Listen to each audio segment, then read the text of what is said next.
In her father's apothecary shop, the windows shut against Bristol coal smoke. A girl of 8 stood on a stool and watched her father pour white powder into a basin of water. He stirred once, set a glass bottle into the basin, and told her to press her hand against it. The glass was cold, not cool, cold, in the middle of July, in a room above a street where the air tasted of soot and vinegar. The salt borrows heat from the water, her father said. She did not understand yet what that meant.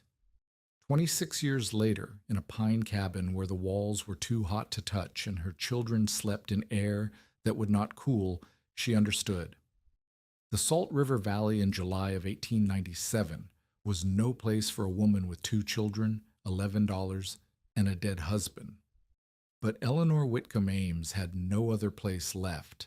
Nathan had collapsed on the 15th of June, 300 yards from the lateral canal he had been hired to repair. The foreman said he went down mid-swing, pickaxe still in his grip, and did not get up. By the time 2 men dragged him into the shade of a mesquite, his skin was dry to the touch and his eyes had stopped tracking.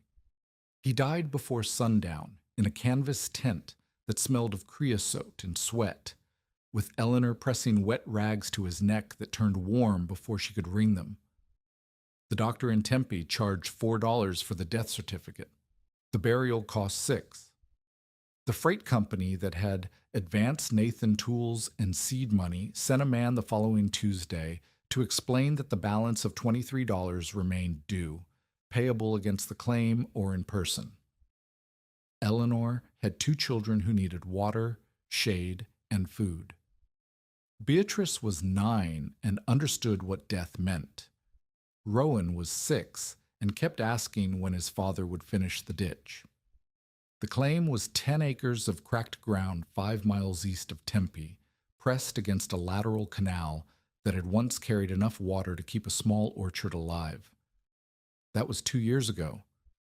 Now the canal held a slow, warm ribbon that barely wet the ditch floor. The orchard Nathan had planted, 12 peach trees and 8 apricots, stood in rows of gray sticks. 3 had already split at the trunk. The rest would follow before September.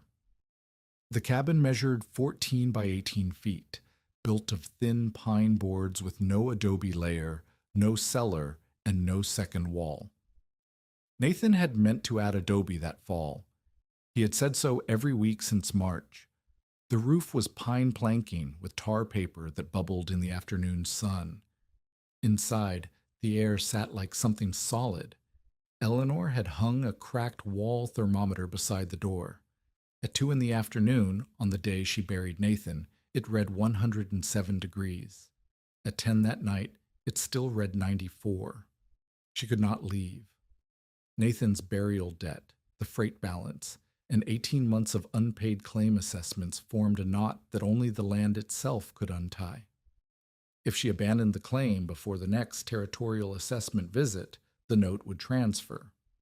Warren Kever at the supply store in Tempe had already told her twice that he would be happy to take the paper off her hands for $20 and save her the trouble of waiting. $20 for 10 acres, a cabin, water shares, and every tool Nathan had bought on credit. Eleanor understood the arithmetic. Kever understood it better, so she stayed. She rationed water to 4 barrels a week, the same as every household on the lateral. She soaked rags and draped them over Rowan's cot at night, but the rags dried in 40 minutes, and the heat came back like a hand pressing down. Beatrice slept on the floor near the door, where a finger of air sometimes crept under the gap, carrying dust and the smell of dead brush.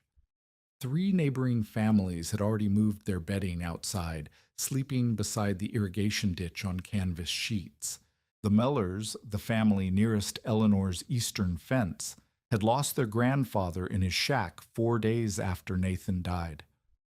Old Dieter Miller, 71, found sitting upright in a chair with a cup of water still in his hand. The water was warm. Dieter was not. Eleanor heard the news from Tamsin Bledsoe, the nearest woman on the canal, who walked over with a jar of boiled beans and a face tight with worry. Tamsin had 3 children of her own, and a husband who drove freight wagons for weeks at a time. She set the beans on Eleanor's table and looked around the cabin the way a person looks at a wound. "You cannot stay in this box," Tamsin said. "I cannot leave it," Eleanor said. Tamsin did not argue. She touched Rowan's forehead, frowned, and left. Josiah Brackett arrived on horseback 8 days after the burial. He was 61 years old, a former Army teamster who had hauled supplies across the Mojave in the 70s and now served as ditch boss for the lateral canal system east of Tempe.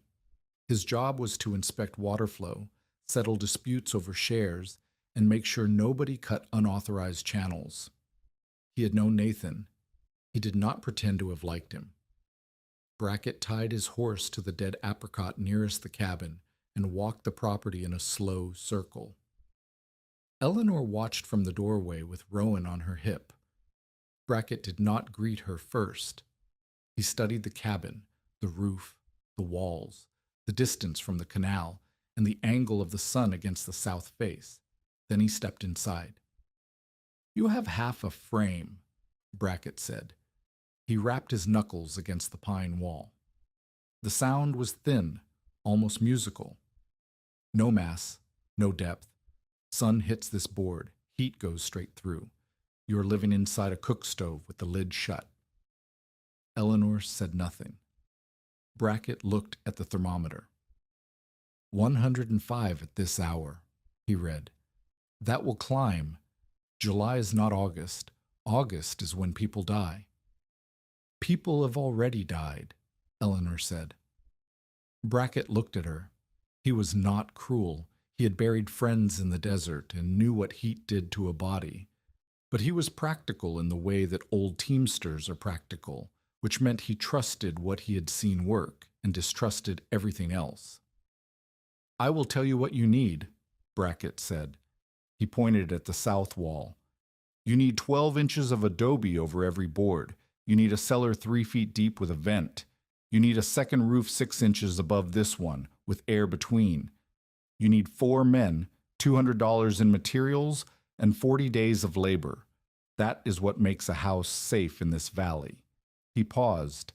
He counted the pause the way a man counts change. You have none of those things, Brackett said.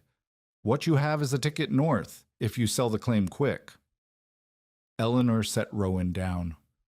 The boy wandered to the corner and pressed his cheek against the floor, which was the coolest surface in the cabin by 2 degrees. I am not selling to Kever, Eleanor said. I did not say Kever. I said north. North costs money. Kever offers $20. The fare to Prescott alone is $14. I arrive in Prescott with $6, 2 children, and no house at all. Brackett pulled his hat off and wiped his forehead. Sweat had drawn a dark line across the felt. Then you need to find someone who will lend you adobe money, because shade and wet rags will not carry you through August. He left. His horse raised a column of dust that hung in the air for minutes, refusing to settle. The air was too still to move it. Eleanor stood in the doorway and felt the sun on her arms like the mouth of an oven. Behind her, the thermometer ticked up another degree. 106. She had $11.60. 1 milk goat that no longer gave milk. 3 sacks of flour, already drawing weevils. A roof that conducted heat. Walls thinner than her hand. 2 children. No men, no adobe, no cellar, no help. And Brackett was right. August was worse. Sup? The idea did not arrive as inspiration. It arrived as a child's cheek on a bottle. 4 days after Brackett's visit, Rowan found a small glass medicine bottle in the trunk Eleanor had carried from Bristol. He had been digging through it for the tin soldiers Nathan had promised him at Christmas, soldiers that had never been bought. Instead, he pulled out the bottle, which was empty and dusty, and carried it to the table. Eleanor was sorting the last of the flour into smaller sacks, trying to stretch 3 into 5 weeks. She barely noticed the bottle until Rowan wrapped it in a damp rag, imitating what Eleanor did with his forehead cloths each night, and pressed his cheek against the glass. Cold, Rowan said. He was wrong. The bottle was perhaps 2 degrees below the air temperature, barely cooler than skin, but he was 6, and 2 degrees was a continent. Eleanor took the bottle from him. She held it. The rag was already drying. The faint coolness was already fading, and something turned over in her memory like a key in a lock that had been waiting.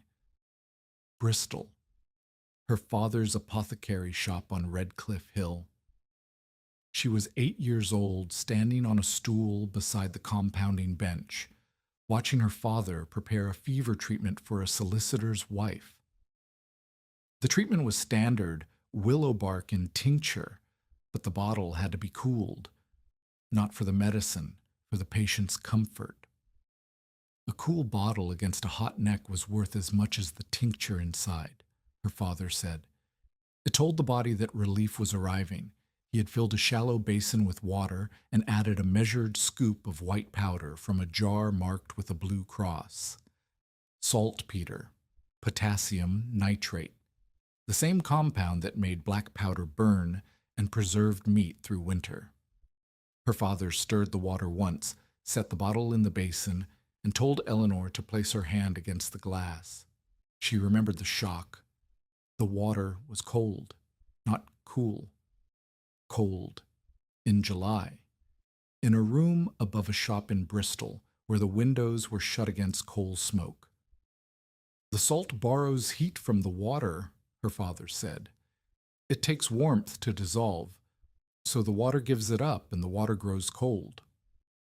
Eleanor had asked how long it stayed cold. Her father had smiled. Not long. The room gives its heat back. But if you keep dissolving, keep adding surface, keep the air moving, you can borrow quite a lot of heat from quite a lot of water. She had not thought about that basin in 20 years. She had not needed to. Bristol was cool. The Atlantic crossing was cold. Even St. Louis, where she had met Nathan, had winters that made summer a mercy. Heat had never been the enemy until Arizona. Now Rowan's cheek on a bottle had opened a door she did not know she carried. Eleanor set the bottle down and went to the trunk. Beneath the tin of sewing needles and the packet of letters from her mother, she found it. Her father's notebook. Brown leather, the size of a prayer book, stained with iodine and silver nitrate. She had kept it because it was his. She had never read it with purpose. She read it now. The entries were not organized. Her father wrote the way apothecaries of his generation wrote. Formulas interspersed with observations, interspersed with complaints about suppliers. But on a page near the middle, circled in blue pencil, she found what she was looking for. A cold mixture. The heading read, "For the production of artificial cold." The recipe listed 3 ingredients: saltpeter, sal ammoniac, and water. The proportions were given by weight. Below the recipe, her father had written a note in smaller script. The cold is brisk and temporary. It will not persist unless the surrounding air continues to give up heat. A single basin cools a bottle. To cool a room, one would need many surfaces, much air, and repeated charges. Eleanor read the note 3 times. Then she read it a 4th time, slowly, hearing her father's voice in every word. A single basin cools a bottle. To cool a room, many surfaces and repeated charges. She looked at the cabin, 14 by 18 feet of pine box misery. 1 room, no mass, no depth. Every wall a conductor. The air inside had nowhere to go and no reason to cool. But what if the air had reason?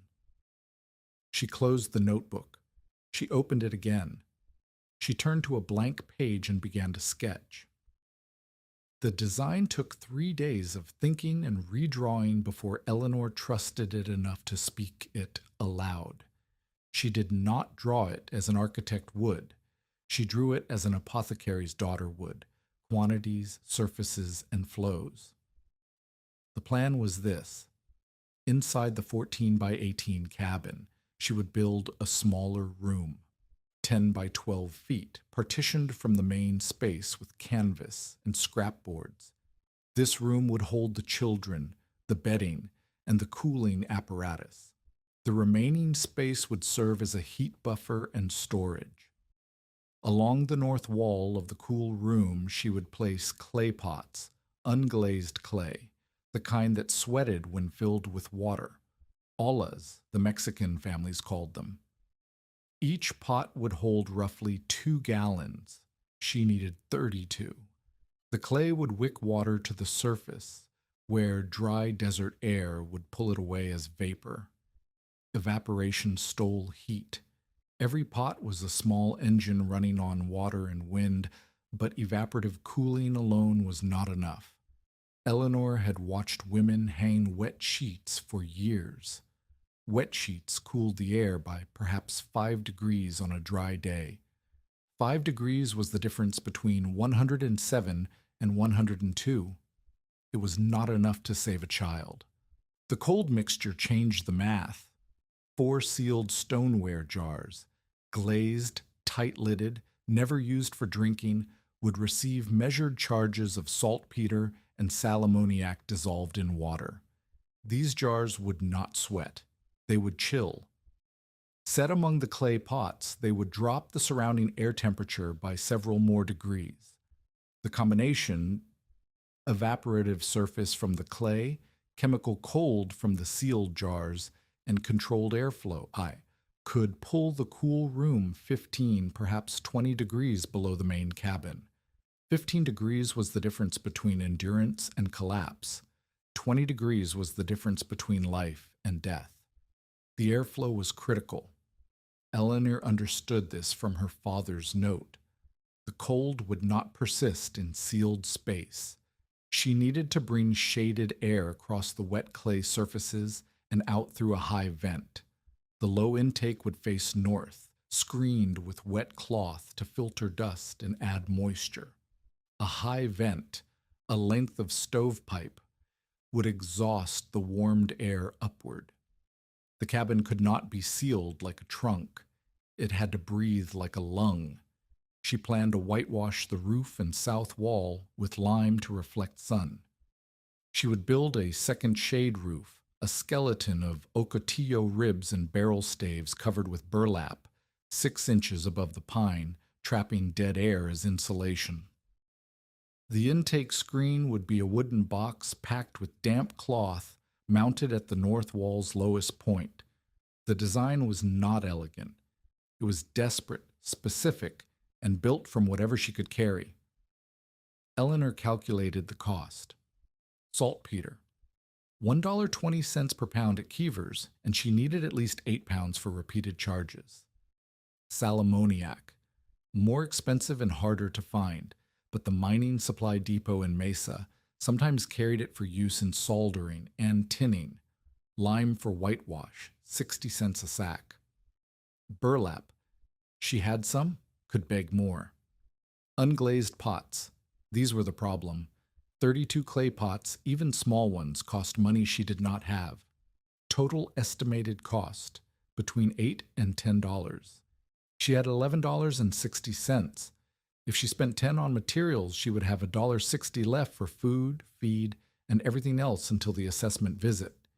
If the method failed, she would have spent her last resources on chemistry and clay. No fare, no food reserve, no second attempt.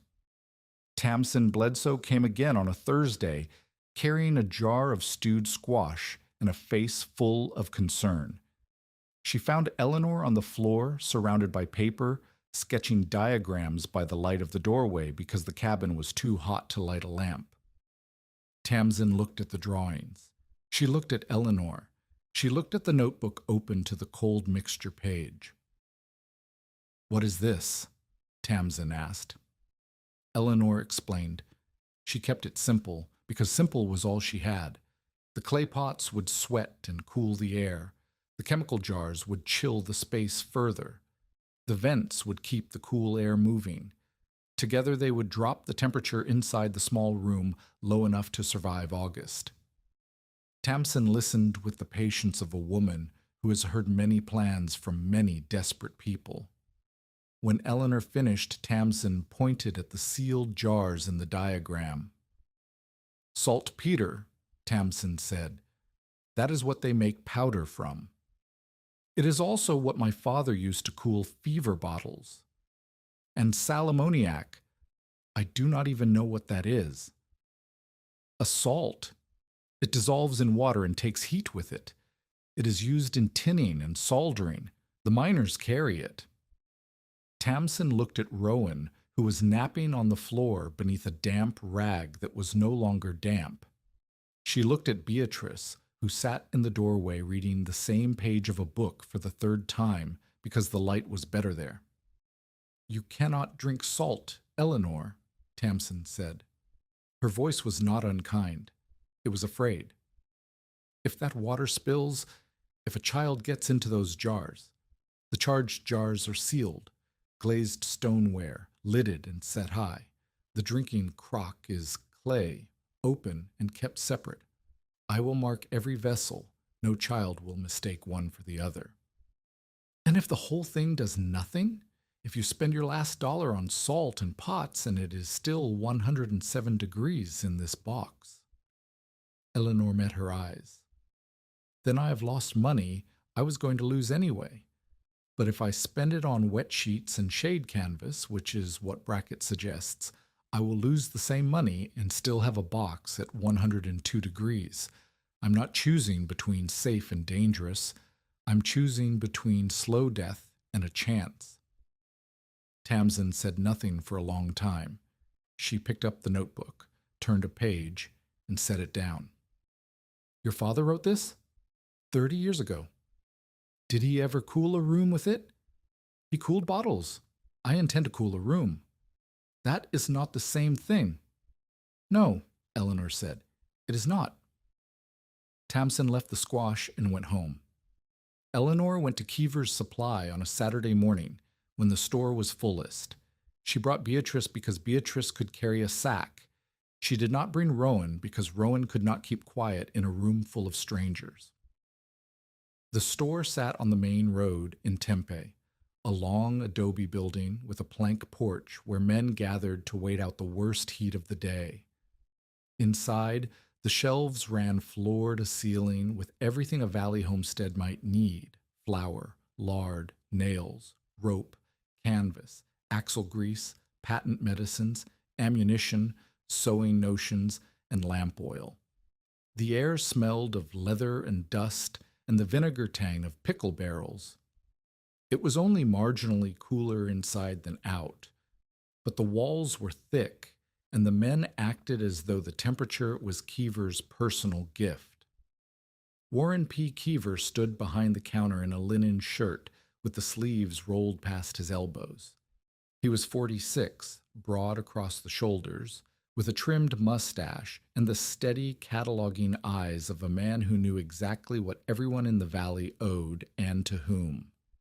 He owned the store, held notes on 6 claims, including Eleanor's, supplied water barrels at prices he set himself, and ran a shade shed behind the store where families could pay 50 cents a day to sit under canvas during the worst hours. Heat was not Kever's enemy. Heat was his inventory. Eleanor set her list on the counter. Kever read it, and his eyebrows rose. Saltpeter, 8 pounds. He looked up. Sal ammoniac, 4 pounds. He looked at Eleanor. Rock salt, 2 pounds. Unglazed jars, any size, as many as you have. Burlap, lime, and a coil of used stovepipe. He set the list down. He turned to the men on the bench near the window. You planning to salt the desert until it grows soup? The laughter came quick and full. 3 men on the bench, a freighter leaning against the pickle barrel, a boy sweeping the floor who laughed because the men laughed. Kever smiled the way a man smiles when the joke costs him nothing. Mrs. Ames, Kever said, his voice shifting from amusement to the careful tone of a man conducting business. I carry saltpeter. I can get sal ammoniac from the Mesa Depot, but I must ask what a widow with 2 children intends to do with ingredients that, in the wrong hands, are rather energetic. I intend to cool my cabin, Eleanor said, with saltpeter. With a cold mixture, dissolved in water, sealed in jars. It is chemistry, not ordnance. Kever leaned on the counter. Your husband owed me $23. Your claim assessment is past due. You have, by my count, less than $12 to your name, and you want to spend it on. He glanced at the list. Salt and clay pots. I want to spend it on keeping my children alive through August. I can solve that for you without chemistry, Kever said. He reached beneath the counter and produced a document. I will buy your note, $20. You take the children to Prescott, to Flagstaff, wherever there is shade. You arrive with money in your pocket instead of salt in your cupboard. $20 for 10 acres, water shares, and a cabin. A cabin you just described as unlivable. A cabin I intend to make livable. With saltpeter. Kever said the word as if it tasted sour. Eleanor placed coins on the counter. Fill the order, Mr. Kever, or tell me you refuse, and I will send to Mesa myself. Kever looked at the coins.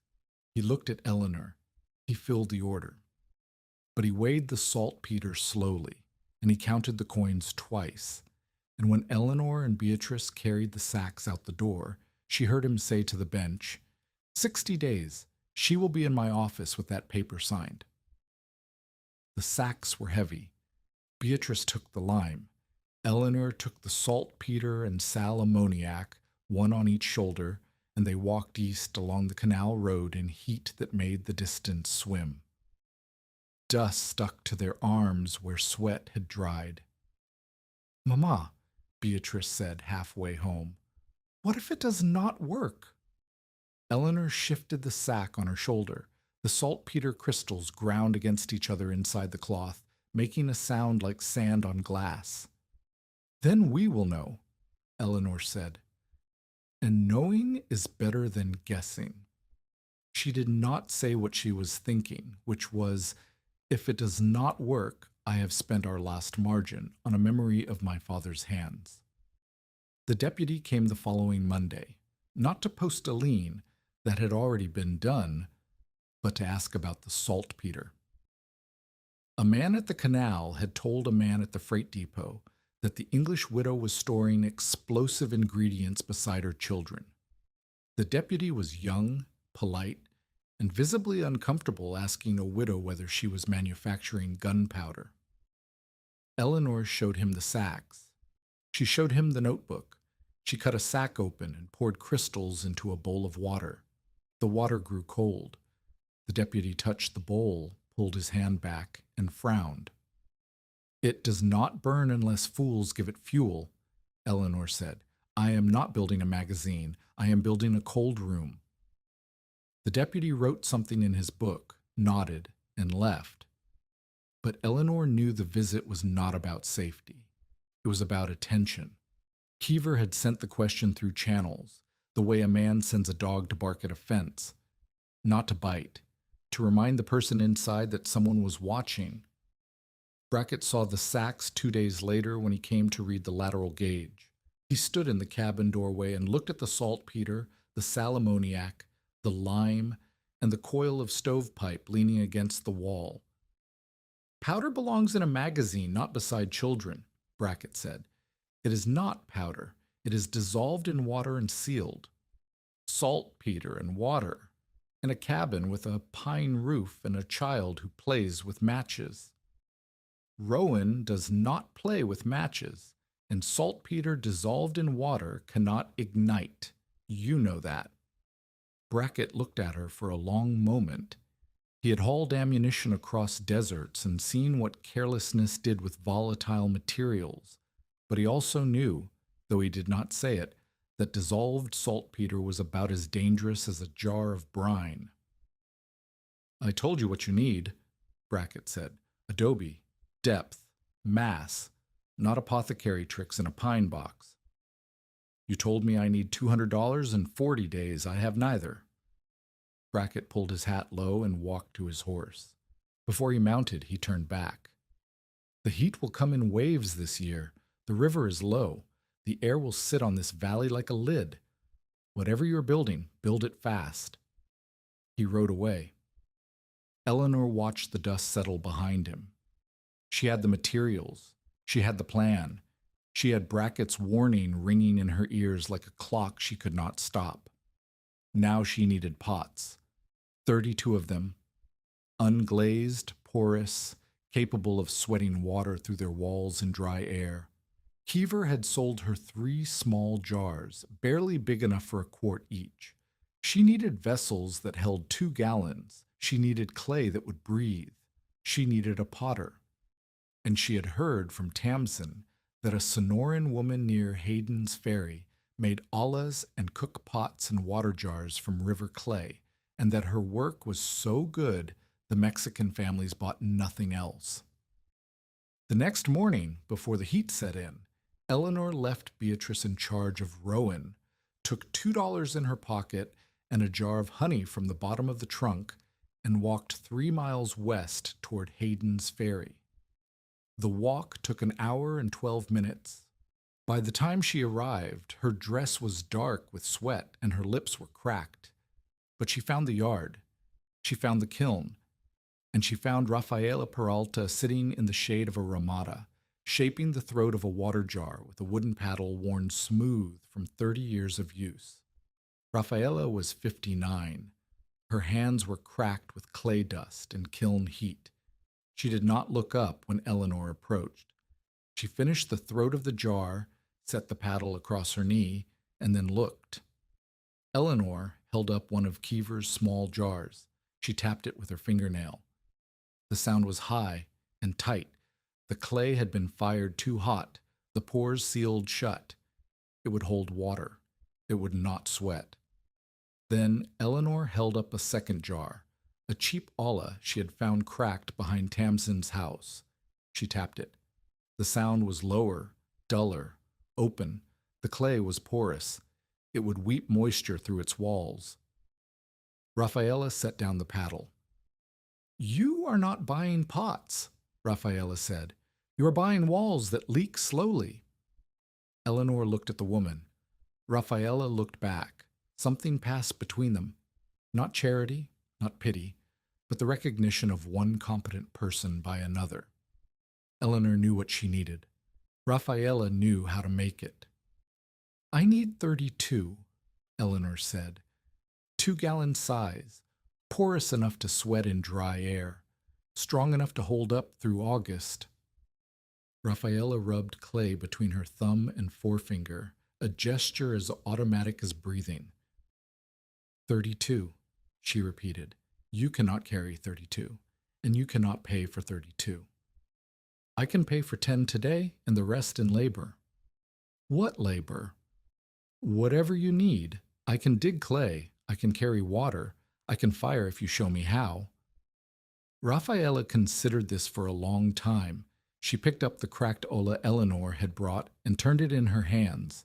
She pressed her thumb into the crack and felt where the wall had given way. "This one was fired too fast," Raphaela said. "The outside sealed before the inside dried. When water filled it, the pressure had nowhere to go." She set it down. "You want pots that breathe. If I fire them too hot, they seal. If I fire them too cool, they crumble in a month. The line is narrow." "Can you hold the line?" Raphaela smiled. It was not a warm smile. It was the smile of a woman who had held the line for 30 years and did not appreciate being asked. "Come back tomorrow with water and a strong back," Raphaela said. "Bring the honey. Leave the money for now. I will decide the price after I see whether you can work." Eleanor left the honey on the bench beside the paddle. She walked back in heat that pressed against her skull like a hand. 3 miles, an hour and 14 minutes. She arrived home to find Rowan crying and Beatrice reading to him in a voice that was too calm, the voice of a child pretending she was not afraid. The thermometer read 109. Eleanor hung a wet cloth over Rowan's cot, knowing it would dry in 30 minutes. She opened the trunk, took out the notebook, and read her father's entry one more time. To cool a room, one would need many surfaces, much air, and repeated charges. She had surfaces coming. She had a plan for air. She had charges measured and sealed in paper packets inside a tin box on the highest shelf. What she did not have was time. Brackett had said the heat would come in waves. The first wave was already here. The second would be worse. And August had not yet begun. Eleanor closed the notebook and pressed her palm flat against the cabin wall. The pine was hot enough to flinch from. Somewhere outside, the canal trickled. Somewhere in Tempe, Kever counted his days. Somewhere near Hayden's Ferry, Raphaela shaped a jar throat with a paddle that knew its work. 32 pots, $10 spent, $1.60 remaining. 2 children breathing hot air in a pine box that would only get hotter. The clock was running, and Eleanor Ames had not yet built a single thing. Eleanor returned to Raphaela's yard the next morning before dawn. She brought water in a clay jug, a cotton rag tied around her hair, and hands that had never dug clay from a river bank. Raphaela was already working. The kiln, a low domed structure built of stacked adobe bricks with a fire mouth at the base, sat cold from the night. Beside it, a shallow pit held raw clay the color of rust, dug from a bend in the salt river where the current had deposited fine sediment for centuries. Raphaela had covered the pit with wet burlap to keep the clay from drying. "Dig," Raphaela said, handing Eleanor a flat-bladed spade. "Arm depth. Pull from the bottom, not the top. The top has roots." Eleanor dug. The clay was heavy, denser than soil, and it clung to the spade as if it did not want to leave. By the time she had pulled enough to fill a wooden trough, her shoulders burned and her palms were raw. Raphaela watched without comment. When the trough was full, she knelt beside it and began working the clay with her hands, pressing it flat, folding it, pressing again. "Feel this," Raphaela said, and placed a lump in Eleanor's palm. "Rub it between your thumb and your finger. Tell me what you feel." Eleanor rubbed. The clay was smooth in one direction and gritty in another. Small bits of stone caught under her thumbnail. "Sand," Raphaela said. "This batch has too much. Sand makes walls thin. The pot will crack along the grit when it dries." She pushed the lump aside and pulled from deeper in the trough. "This one. Feel." The second lump was finer, almost oily. Eleanor rubbed it and felt no grit, only a slick resistance that reminded her of soap. "Better," Raphaela said, "but not finished. A pot that is only clay shrinks when it dries and cracks when it fires. You must give it something to hold on to." She reached into a basket beside the kiln and pulled out a handful of crushed shards, broken pieces of previously fired pottery ground to the size of coarse salt. Temper. Old pots become part of new pots. The fired shard does not shrink. It holds the fresh clay open. The pot breathes because the dead clay inside it has already finished moving. She mixed the temper into the clay with her hands, kneading it like bread dough. Then she handed the lump to Eleanor. "Now you do it. Press hard. Fold. Press again. When you can roll it into a coil and bend it without cracking, it is ready." Eleanor kneaded. Her arms ached. The sun had not yet cleared the mesquite. and already the air was beginning to thicken.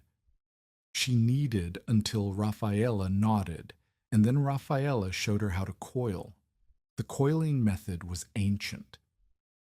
Raphaela rolled clay into long ropes the width of her thumb, then stacked them in a spiral, each coil pressed into the one below, smoothed inside and out with the wooden paddle.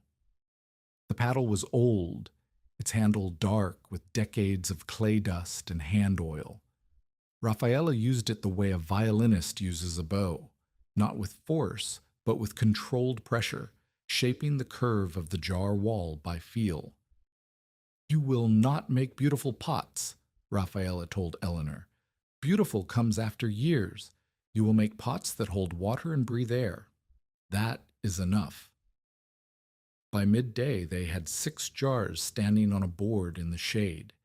Each was roughly the size of a large melon, open-mouthed, with walls perhaps 3/4 of an inch thick.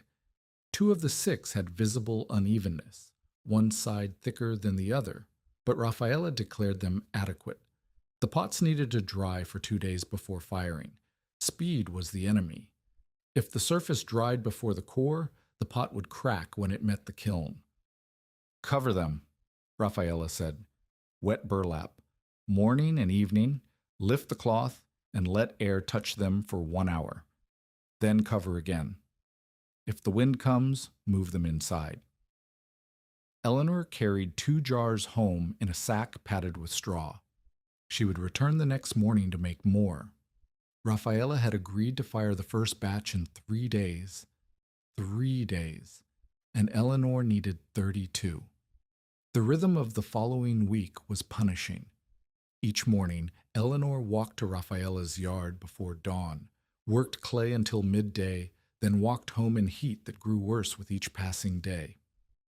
Beatrice watched Rowan. Rowan watched the door. The thermometer climbed. Day 1, 6 pots shaped, 2 still drying from the morning before. Eleanor's hands split along the knuckles from the clay's alkaline bite. Raphaela gave her lard to rub into the cracks at night. Day 3, the first firing. Raphaela built the fire low, using mesquite branches and scraps of dry cottonwood. She placed the 6 jars in the kiln with gaps between them and fed the fire for 4 hours, never letting it blaze, never letting it die. Eleanor watched the clay change color, from rust to dark brown to a pale, ashy orange. "Too hot and the pores seal shut," Raphaela said, poking the fire with an iron rod. "The pot becomes stone. Stone does not sweat. Too cool, and the clay stays soft. Water breaks it apart in a week." She pointed to the vent at the top of the kiln, where heat shimmered the air. "You learn the temperature by the color of the clay and the sound of the fire, not by a glass." When the kiln cooled, Raphaela pulled the jars one by one. 4 were sound. 2 had cracked, one a hairline split along the base, the other a full fracture where the wall thickness was uneven. Raphaela held up the cracked pot and showed Eleanor the break. "See how the thin side pulled away from the thick? Uneven walls mean uneven shrinkage. The clay fights itself." She tossed both cracked pots into the temper basket. "They will become part of the next batch. Nothing is wasted." 4 pots from 6. Eleanor needed 28 more. Day 5. 16 pots standing in Raphaela's shade. 8 already fired and sound. Eleanor's back ached in a place she had never felt before. Low, near the spine, where the bending and kneading pulled at muscles she had not used since carrying Rowan as an infant. Her hands had passed through pain and into a kind of leather numbness.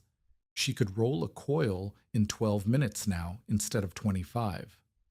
Raphaela no longer corrected her technique, which was its own form of praise. That evening, walking home, Eleanor passed the Miller claim. The shack where old Dieter had died was empty. His son had taken the family north to Prescott. The door hung open. Inside, the air was dark and hot, and a single chair sat where Dieter had sat, still facing the window, as if waiting for the evening cool that never came. Eleanor did not stop, but she counted. 1 dead, 1 family gone. Her lateral had 8 households in June. It now had 6. Day 7. Rowan developed nosebleeds. The first came at night, waking Beatrice with a cry and a dark stain on the pillow that looked black in the lamplight. Eleanor pinched his nose and held his head forward while blood dripped onto the floor in a pattern that looked like a map of somewhere terrible. The dry air had cracked the membranes inside his nostrils.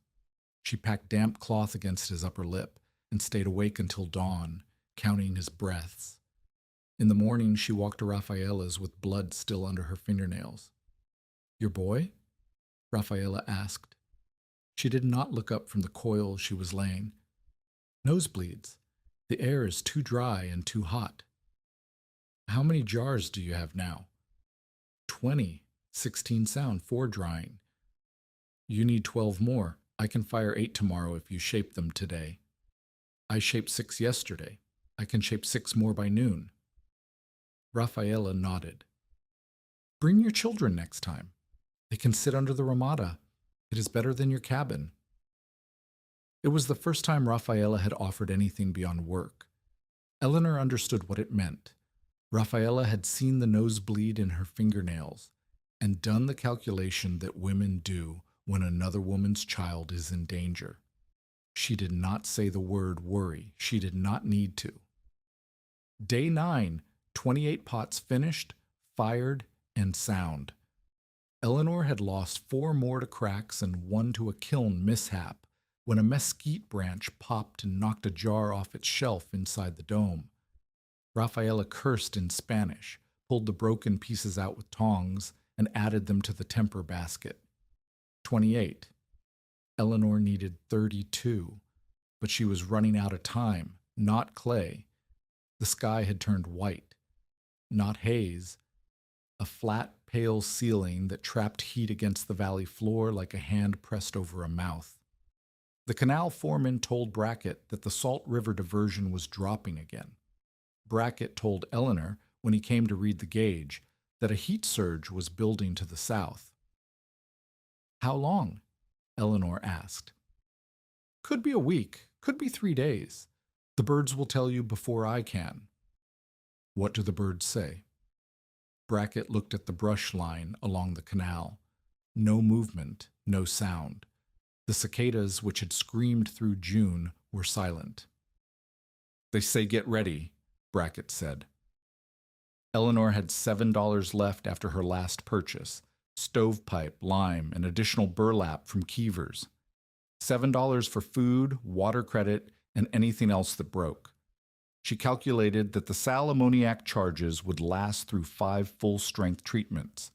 After that, she could recharge the salts by evaporating the spent solution in shallow trays, but the process lost material each time. She might get 3 additional week charges from the reclaimed salts. 8 treatments total. If the heat wave lasted 5 days, she would need to ration the strong charges for the worst hours and use the weaker charges at night. She had not yet tested the system at room scale. She had cooled jars, cooled bottles, measured the temperature drop in a single vessel, but the cabin was not a vessel. It was 14 by 18 feet of pine that soaked up heat and gave it back all night. Day 12. 30 pots standing. Eleanor decided she could not wait for 32. She began construction.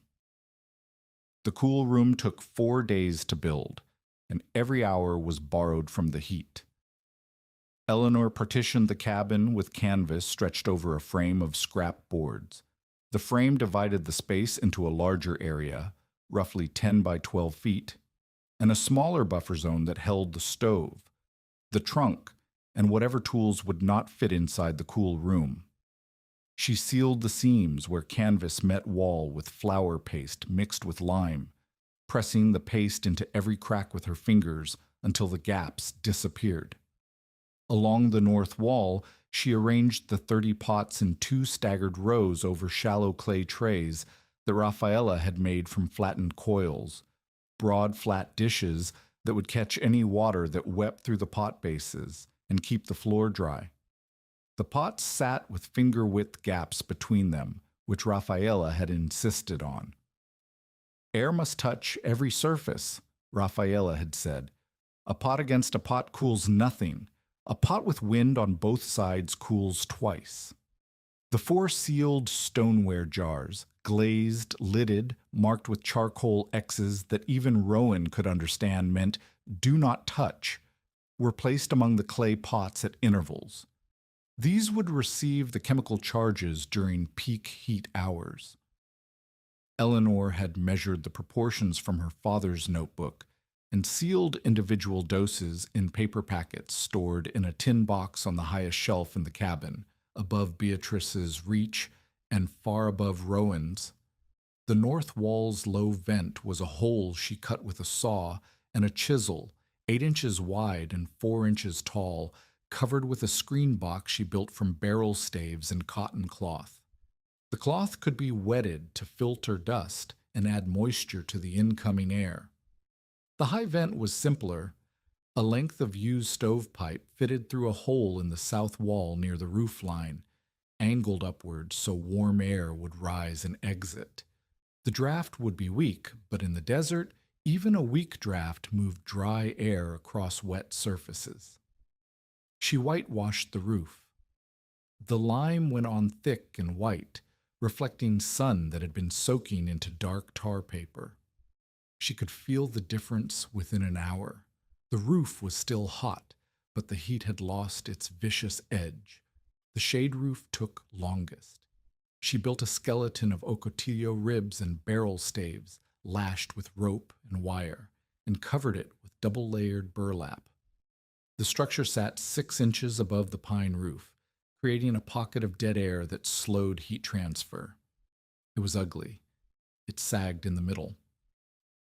Brackett, riding past, looked at it and said nothing, which was worse than mockery. Meanwhile, Kever's interference continued.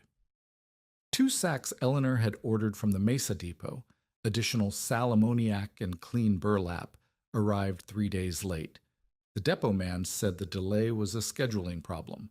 Tamsin said Kever's freight driver had held the sacks at the Tempe stop for 2 days before releasing them. Eleanor could not prove it. She did not need to. The pattern was clear. 1 pot burst during a test charge.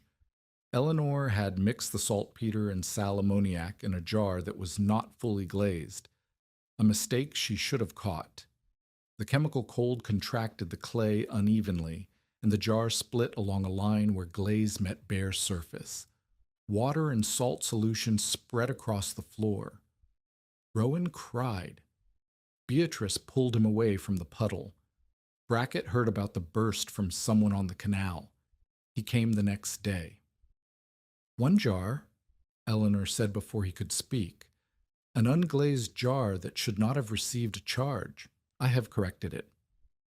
And the children were in the room. The children were 6 feet away. The solution is salt and water. It is not acid. It is not flame. Brackett looked at the pots, the canvas partition, the vents, the trays. He touched a clay pot and felt the dampness on its surface. He looked at the thermometer. 96, he read. Outside is 104. The pots have been wet for 3 hours. No charge yet. Just evaporation and shade. Brackett said nothing for 10 seconds. Then, 8 degrees with no chemistry. With chemistry, I expect 15 to 20. He put his hat on. You have bought yourself a week, maybe. When the air goes still, those pots stop sweating. Then your 8 degrees become 2, and 2 degrees does not save anyone. He left, but Eleanor noticed that he had not said the word foolish. He had not said the word impossible. He had said the word weak, which meant he was measuring her work against time, not dismissing it against principle. That was something. Not much, but something. Tamsin came the next evening with two old quilt frames she had pulled from her attic. They were pine, warped, but solid enough to support burlap panels. "For your shade roof," Tamsin said. "I saw Beatrice carrying water to the pots and nearly fainting on the third trip." "I cannot pay you for these." "I did not ask you to pay. I asked Beatrice to stop carrying water in the midday sun before she drops." Tamsin helped Eleanor mount the quilt frames as supports for the burlap shade layer. They worked in the blue hour after sunset, when the air dropped to 98 and movement was possible. Tamsin did not ask about the chemistry. She did not ask about the pots. She asked about Rowan's nosebleeds and whether Eleanor had enough flour. When Tamsin left, Eleanor stood in the cool room and placed her hand against the north wall of pots. The clay was cool, not cold, but cool in a cabin that had been 107 degrees 2 weeks ago. Tell us in the comments, have you ever been doubted by someone who did not understand what you were building? By August the 10th, the system was ready for a full test. Not ready in the way an engineer would mean, calibrated, measured, certain. Ready in the way a woman with $1.60 and 2 children means it, assembled, charged, and aimed at a problem that would not wait for perfection. Eleanor hung the cracked wall thermometer at child height, 3 feet from the floor, not 5 by, because Rowan slept low beside the floor, and the temperature that mattered was the temperature his body felt. She wetted all 30 pots at dawn, filled the shallow trays beneath them, soaked the intake screen cloth, and opened the north vent. The high stovepipe vent she left closed for now, to let the morning cool settle before the afternoon pushed it out. At noon, she charged 2 of the 4 sealed jars.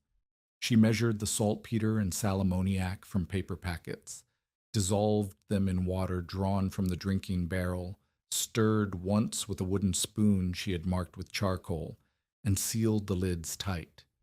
She set the jars among the pots and waited. The first hour told her what she needed to know. Outside, 112 degrees. The canal bed shimmered. The dead orchard threw no shade worth measuring. Brackett's thermometer at the lateral gauge, she had seen him read it that morning, had shown 109, and that was before the sun reached its full angle. Main cabin, outside the canvas partition, 105. The buffer zone, with its stove and trunk and dead air, was a furnace with a roof. Cool room at child height after 1 hour, 92. The damp clay was pulling heat from the air.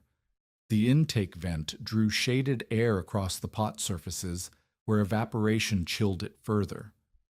The air moved slowly, barely enough to feel on wet skin, but it moved. Near the charred jars, 84. The chemical cold radiated outward in a small sphere, dropping the temperature in a circle perhaps 2 feet wide.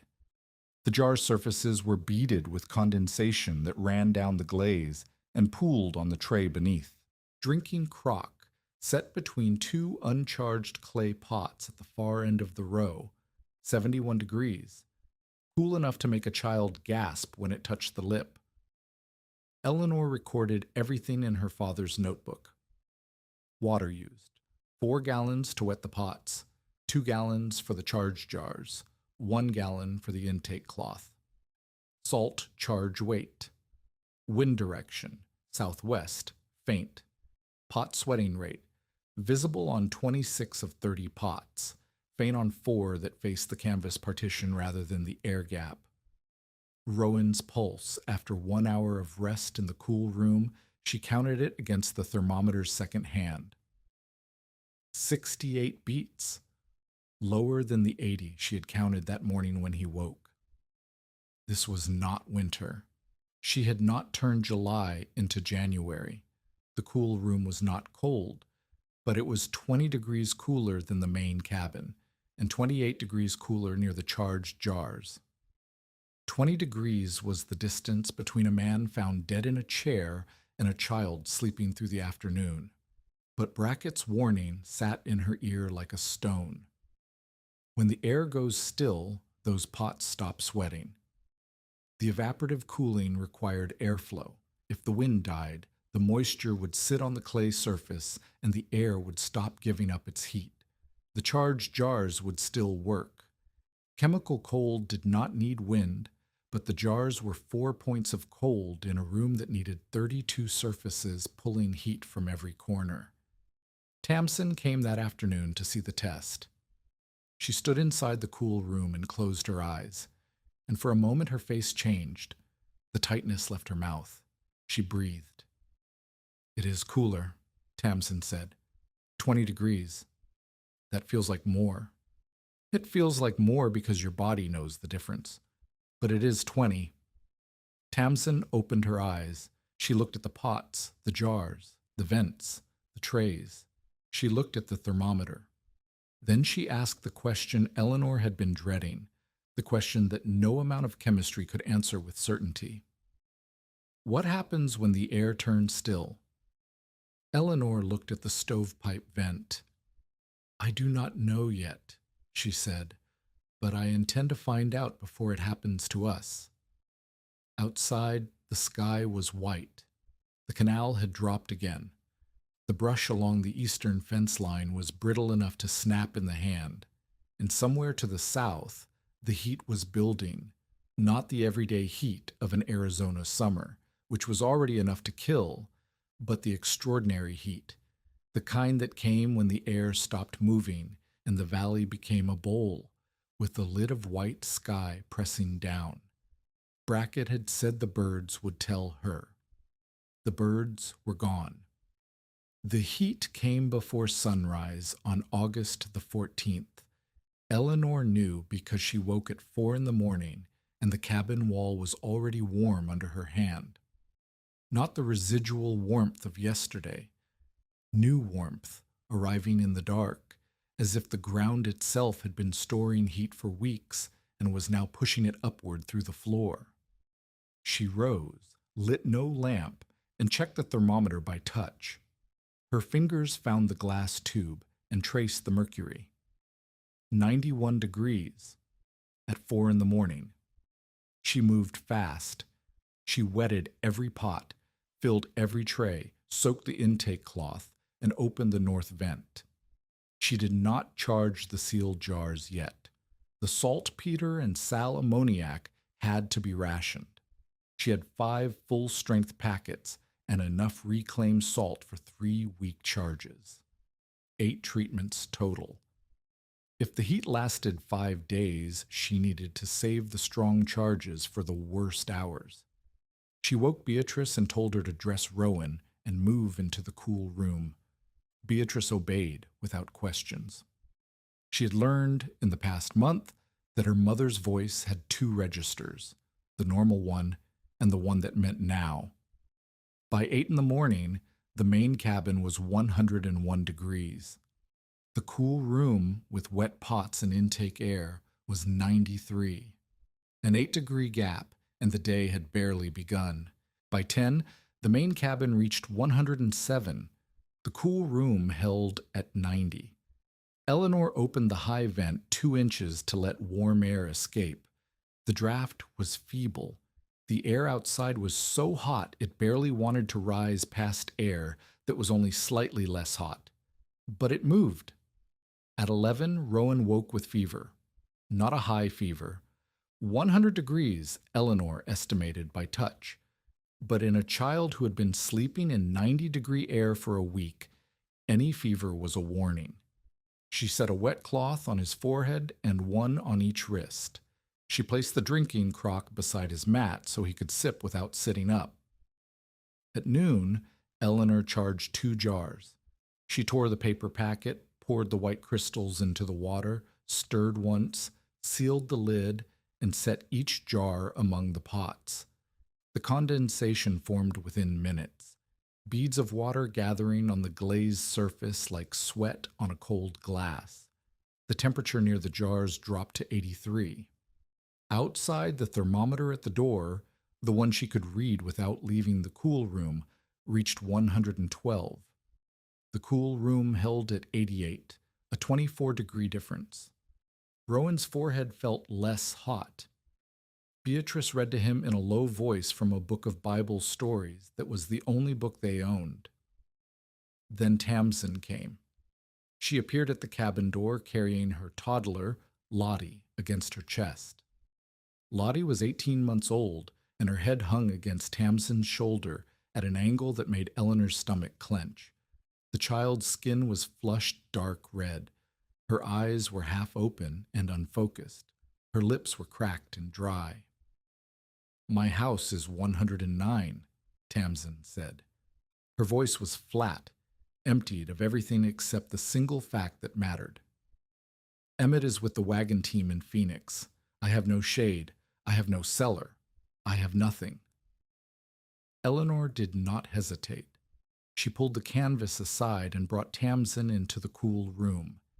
She set Lottie on a folded blanket between two rows of sweating pots and placed wet cloths on the child's neck, wrists, and ankles.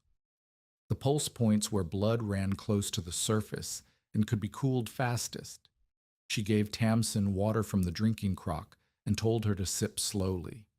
Tamsin, who had questioned the pots, who had questioned the salts, who had asked every hard question a practical woman could ask, sat in the cool room and began to cry. Not loudly, not dramatically. The quiet crying of a woman who has been carrying something too heavy to put down and has finally found a floor. Eleanor did not comfort her. There was no time. The temperature outside was still climbing. By 1 in the afternoon, the main cabin reached 114. Eleanor recorded it in the notebook with a hand that was perfectly steady, because steady hands were the only thing she could still control.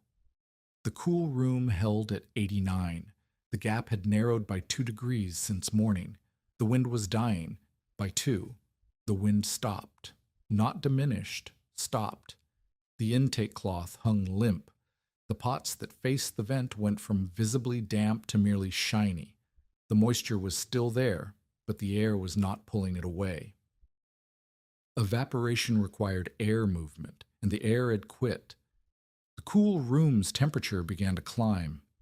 89, 90, 91. Lottie whimpered. Rowan turned on his mat and asked for water. Beatrice refilled the crock from the drinking barrel, her hands shaking so slightly that only Eleanor noticed. Eleanor had prepared for this. She had feared it since Brackett's warning. She had spent 3 nights thinking about what to do when the air stopped. She had asked Raphaela. Raphaela had arrived that morning carrying 2 fresh jars on a board balanced across her shoulders. She was 59 years old, and she had walked 3 miles in heat that would have stopped a younger woman. She set the jars among the pots, checked the intake vent, and felt the stovepipe. "The pipe is warm," Raphaela said. "It should be hot." "The air is not rising fast enough." "Make it rise." Raphaela pointed at the stovepipe where it emerged from the south wall. "Heat the pipe. The sun is already on this wall. Wrap the pipe in dark iron. Let the sun bake the outside of the pipe. Hot air rises faster in a hot column. The hotter the pipe, the stronger the pull." Eleanor had a piece of blackened sheet iron left over from the shade roof construction. She went outside, into heat that hit her face like an open oven door, and wrapped the iron around the top 2 feet of stovepipe, securing it with wire. The metal was almost too hot to touch. Within 10 minutes, the pipe was significantly hotter than the surrounding air.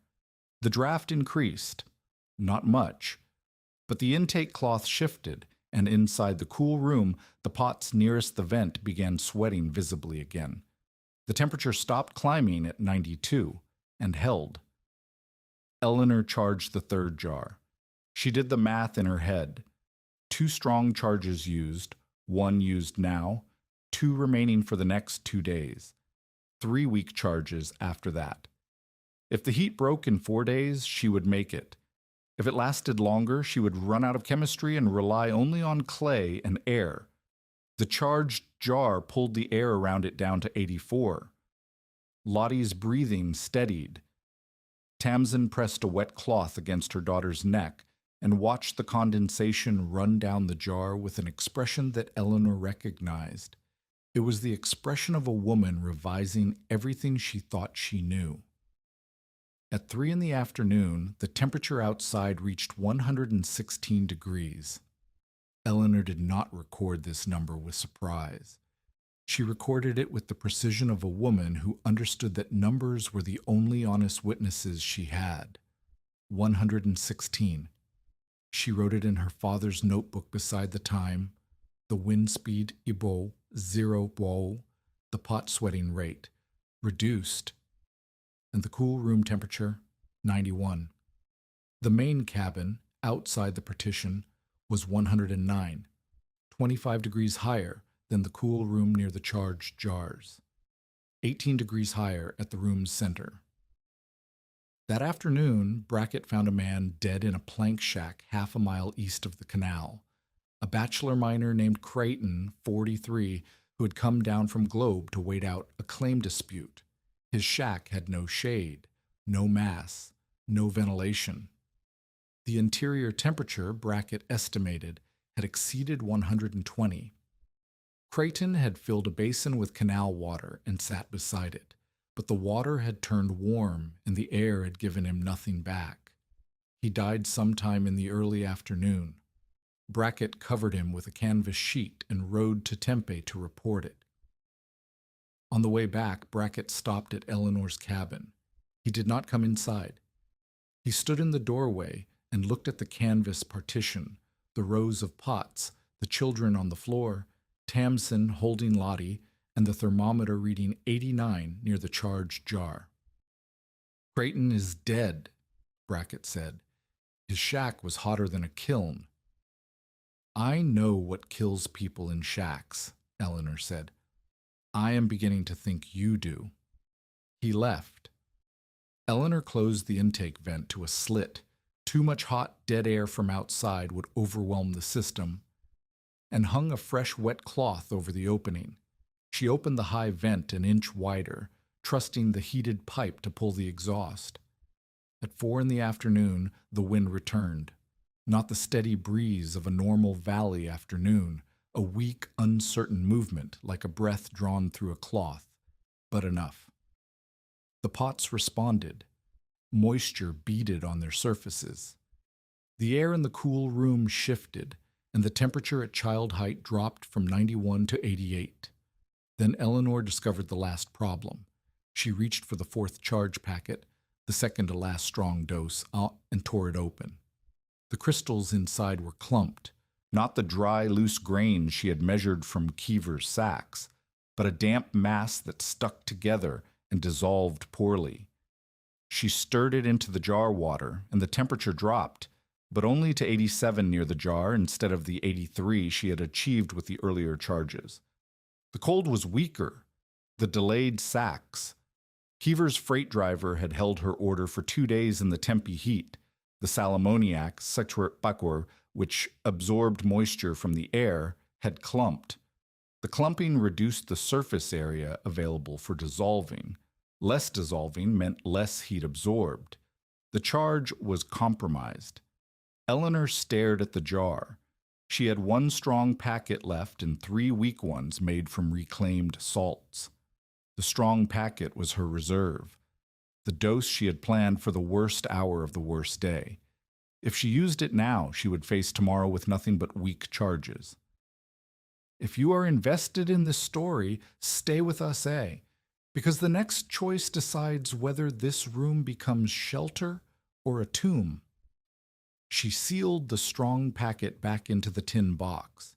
She would wait.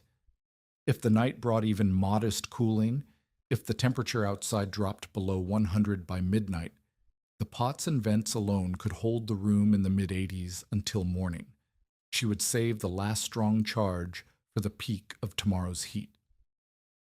The gamble was this. If tonight did not cool, and if tomorrow was worse, she would face the hottest hour with 1 strong charge and 1 compromised system. But if she spent the charge now, she would face tomorrow with nothing at all. She chose to wait. She chose the risk she could calculate over the certainty she could not afford. Night fell. The temperature outside dropped to 101 at 9 in the evening. At midnight, 98. The cool room, with pots sweating in the faint night air, held at 85. Rowan's fever broke sometime after 10. He woke, drank half the crock, and fell asleep again.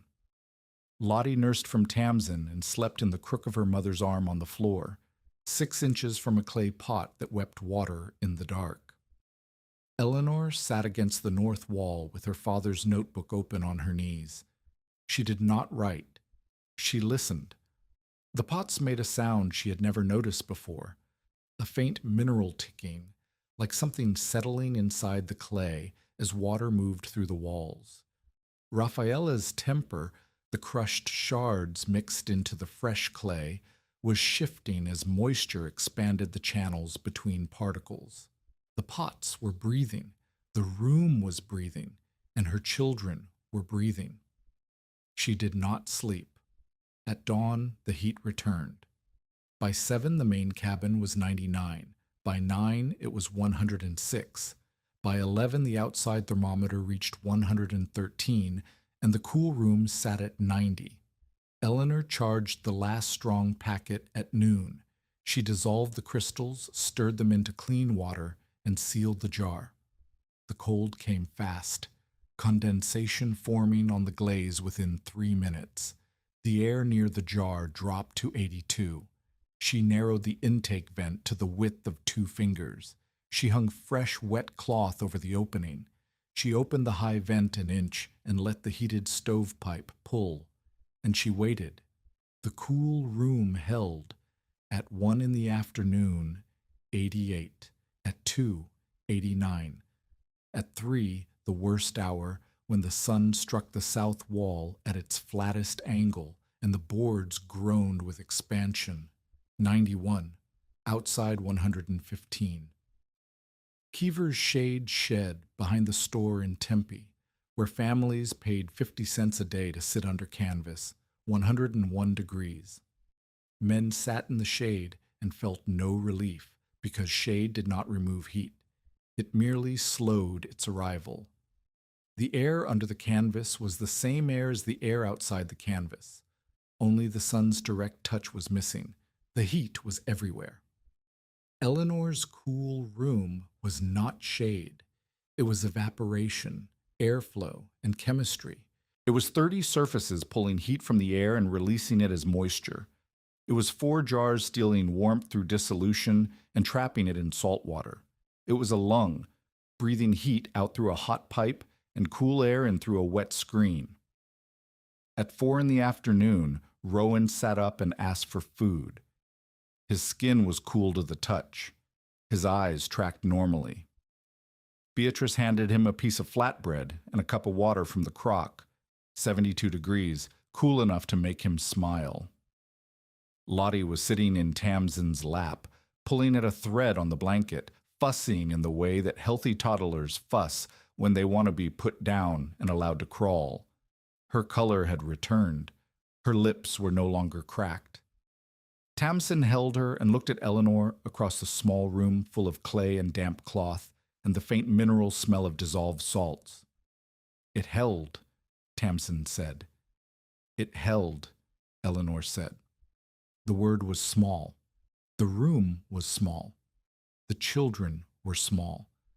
But the heat outside was 115 degrees, and inside this small room, on a floor cooled by clay and salt and air that moved because a dead apothecary in Bristol had written a note in blue pencil. 30 years ago, 2 children were alive who might not have been. Eleanor closed the notebook. She did not write the word that described what she felt because there was no word for the specific relief of a woman who has bet her last resources on a memory and found that the memory was true. Outside, the horse that had stood tied to Kever's porch rail since morning collapsed in the dust.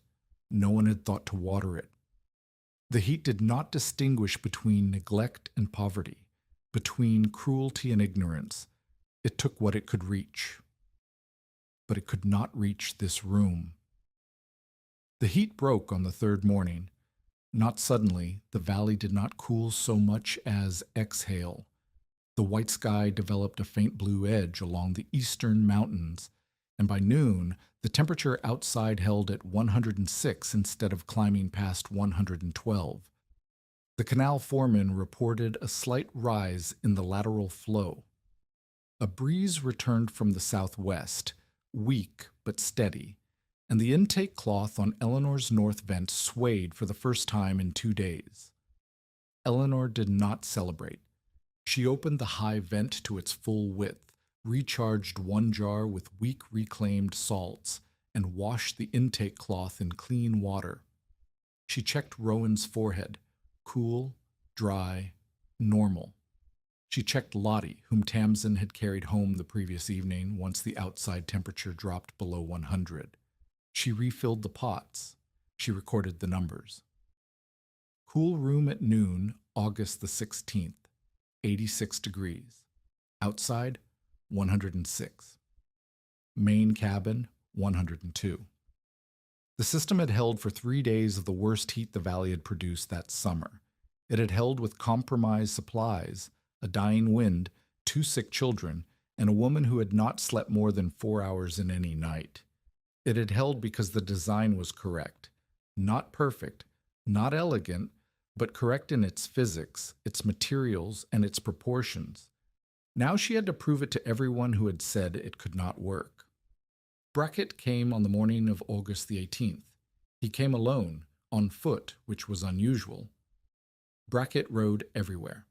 A man on foot in the Salt River Valley in August was a man making a point, though Eleanor did not understand what point until he stepped inside. He removed his hat.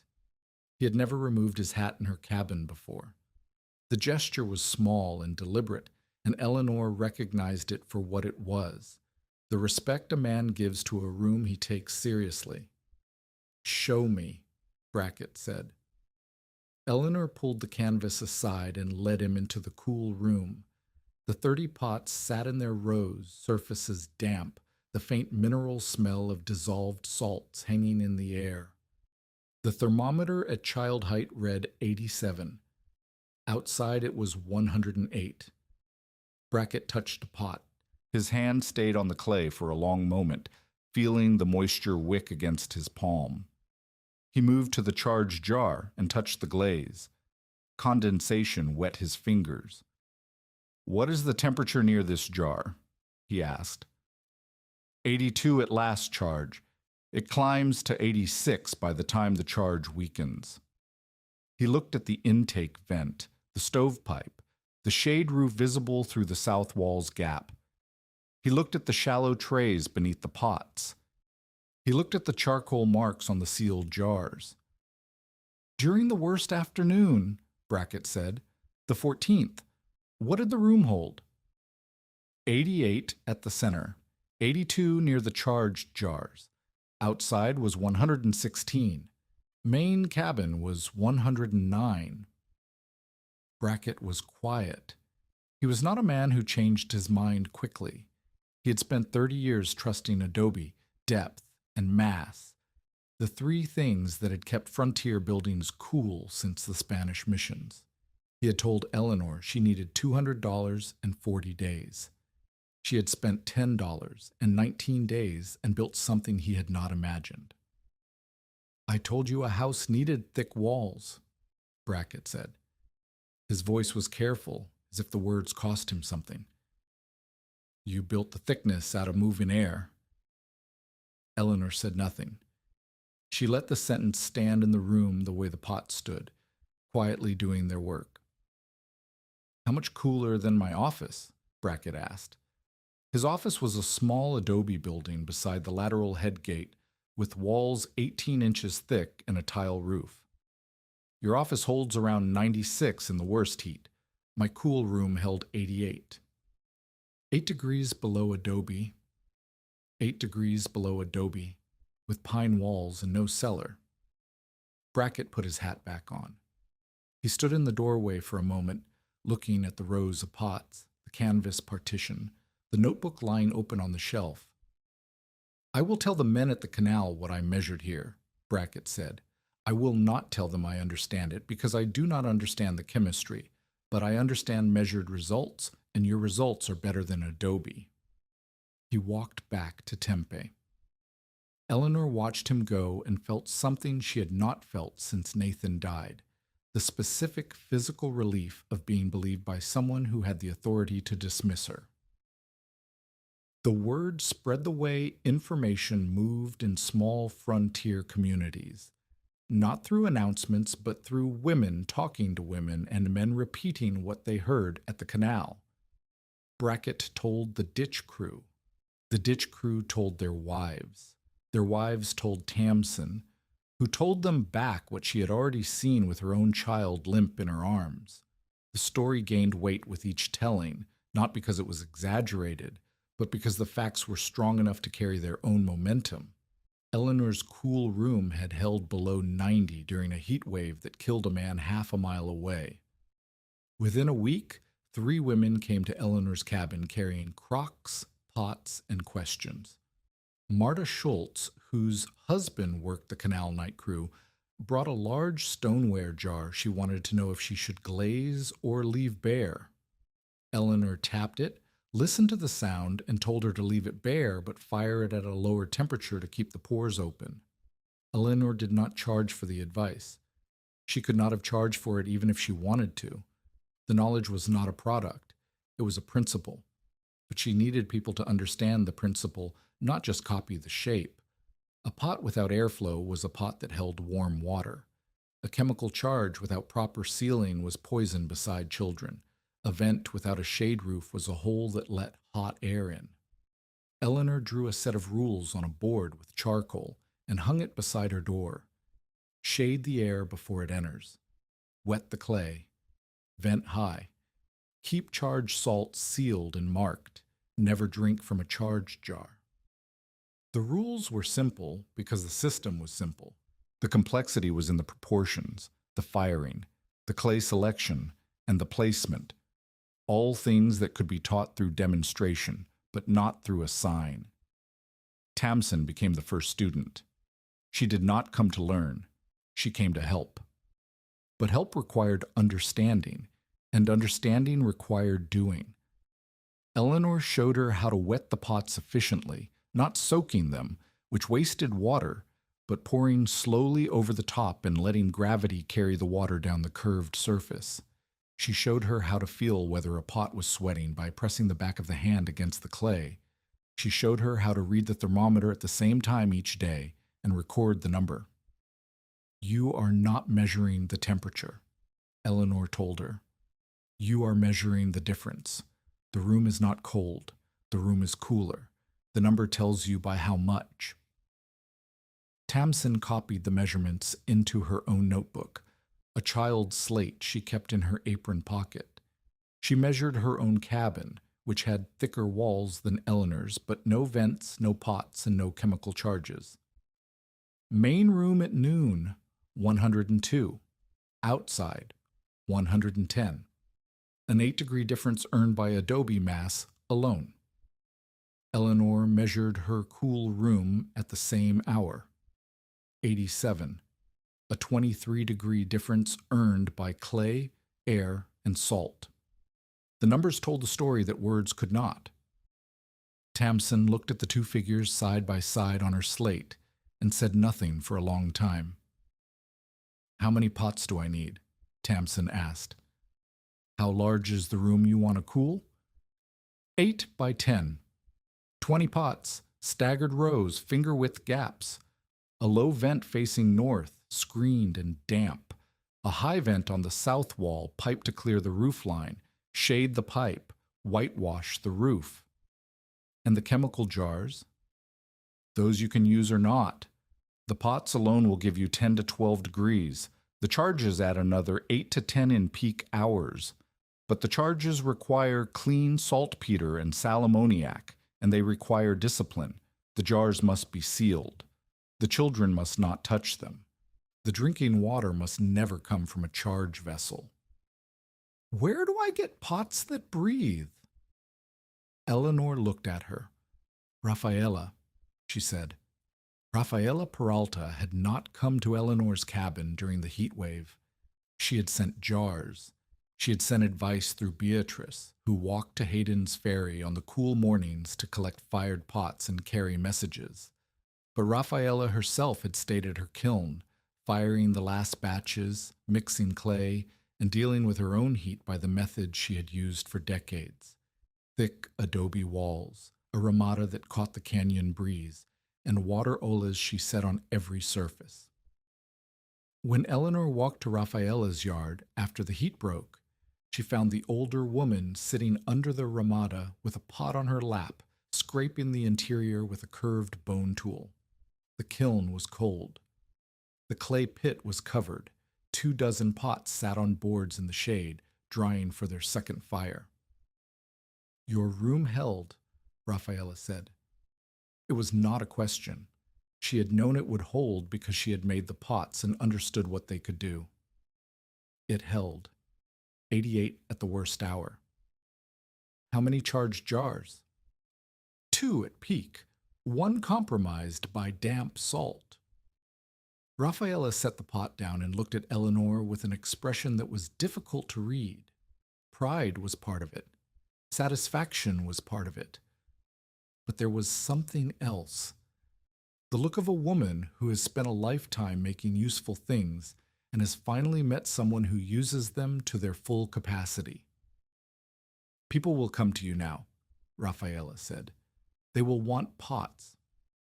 They will want your pots. They will want any pots. They will buy from anyone who sells round clay and calls it cooling. Some of those pots will be fired too hot and sealed shut. Some will be too soft and collapse in a week. The people will blame the method, not the potter. Then we teach them to judge the clay." Raphaela picked up the paddle, the same worn tool she had used since Eleanor first walked into her yard. She turned it in her hands. "I have been making pots for 40 years, Raphaela said. "I learned from my mother, who learned from hers. The autumn women who live north of here have been making water jars for longer than any of us can count. The knowledge is not new. What you did with it, the room, the salts, the vents, the measurements, that is what I could not have done alone." She handed Eleanor a jar from the drying board. "This one is for you. Feel the wall." Eleanor felt it. The clay was perfectly even, 3/4 of an inch throughout, with a slight roughness on the exterior where the temper particles sat close to the surface. The interior was smooth. The throat, the narrowed opening at the top, was shaped to slow evaporation so the water inside lasted longer. "That is the best jar I have made this year," Raphaela said. "When women come to learn, they start with that one. They hold it. They feel what the clay should feel like. Then they try to make one themselves, and they fail, and they learn from the failure." Eleanor held the jar and understood that Raphaela was offering more than a pot. She was offering a curriculum, a method for teaching the method. "Come to my yard twice a week," Raphaela said. "Bring the women who want to learn. I will teach them clay. You will teach them air." The partnership was not discussed further. It did not need to be. 2 women who understood their own competence had recognized each other's, and the work was the contract. Kever's response came not as confrontation, but as commerce. Within 2 weeks of Brackett's public statement at the canal, Kever began selling what he called Ames cooling salts, pre-measured packets of saltpeter and sal ammoniac in paper wrappers, priced at 75 cents each, with his own label printed on the outside. He sold them alongside water barrels, shade canvas, and quinine, as though the chemicals were simply another item on the shelf, invented by no one, belonging to everyone, and conveniently available at his store. Eleanor learned about it from Tamsin, who had seen the packets stacked beside the flour. "He put your name on them," Tamsin said. "Without your name on them." "What do you mean?" "He calls them cooling salts. He tells customers the mixture was discovered by a local widow. He does not say your name, but everyone knows who the local widow is. He is selling your knowledge as his product. Eleanor went to Kever's store. She did not go to confront him. Confrontation with a man who held her note was a weapon that could fire backward. She went to buy flour and to see the packets for herself. They sat on the shelf in a neat row. The paper wrappers were printed with Kever's Desert Cooling Salts. Dissolve in water for relief from heat. The proportions were not listed. The warnings were not listed. There was no instruction to use sealed jars, no note about keeping charged water away from children, no guidance about ventilation. Eleanor picked up a packet and weighed it in her hand. It was light, too light. She tore the corner and rubbed the contents between her fingers. Sand, mixed with the salts. The grit was unmistakable, the same grit Raphaela had taught her to reject in clay. Kever had stretched the mixture with desert sand to increase his margins. A family that dissolved this packet in water would get a weak charge that barely cooled a jar, let alone a room. Worse, a family that did not understand the method might pour the sandy solution into their drinking water, thinking the cooling effect was meant to be consumed. Eleanor set the packet back on the shelf.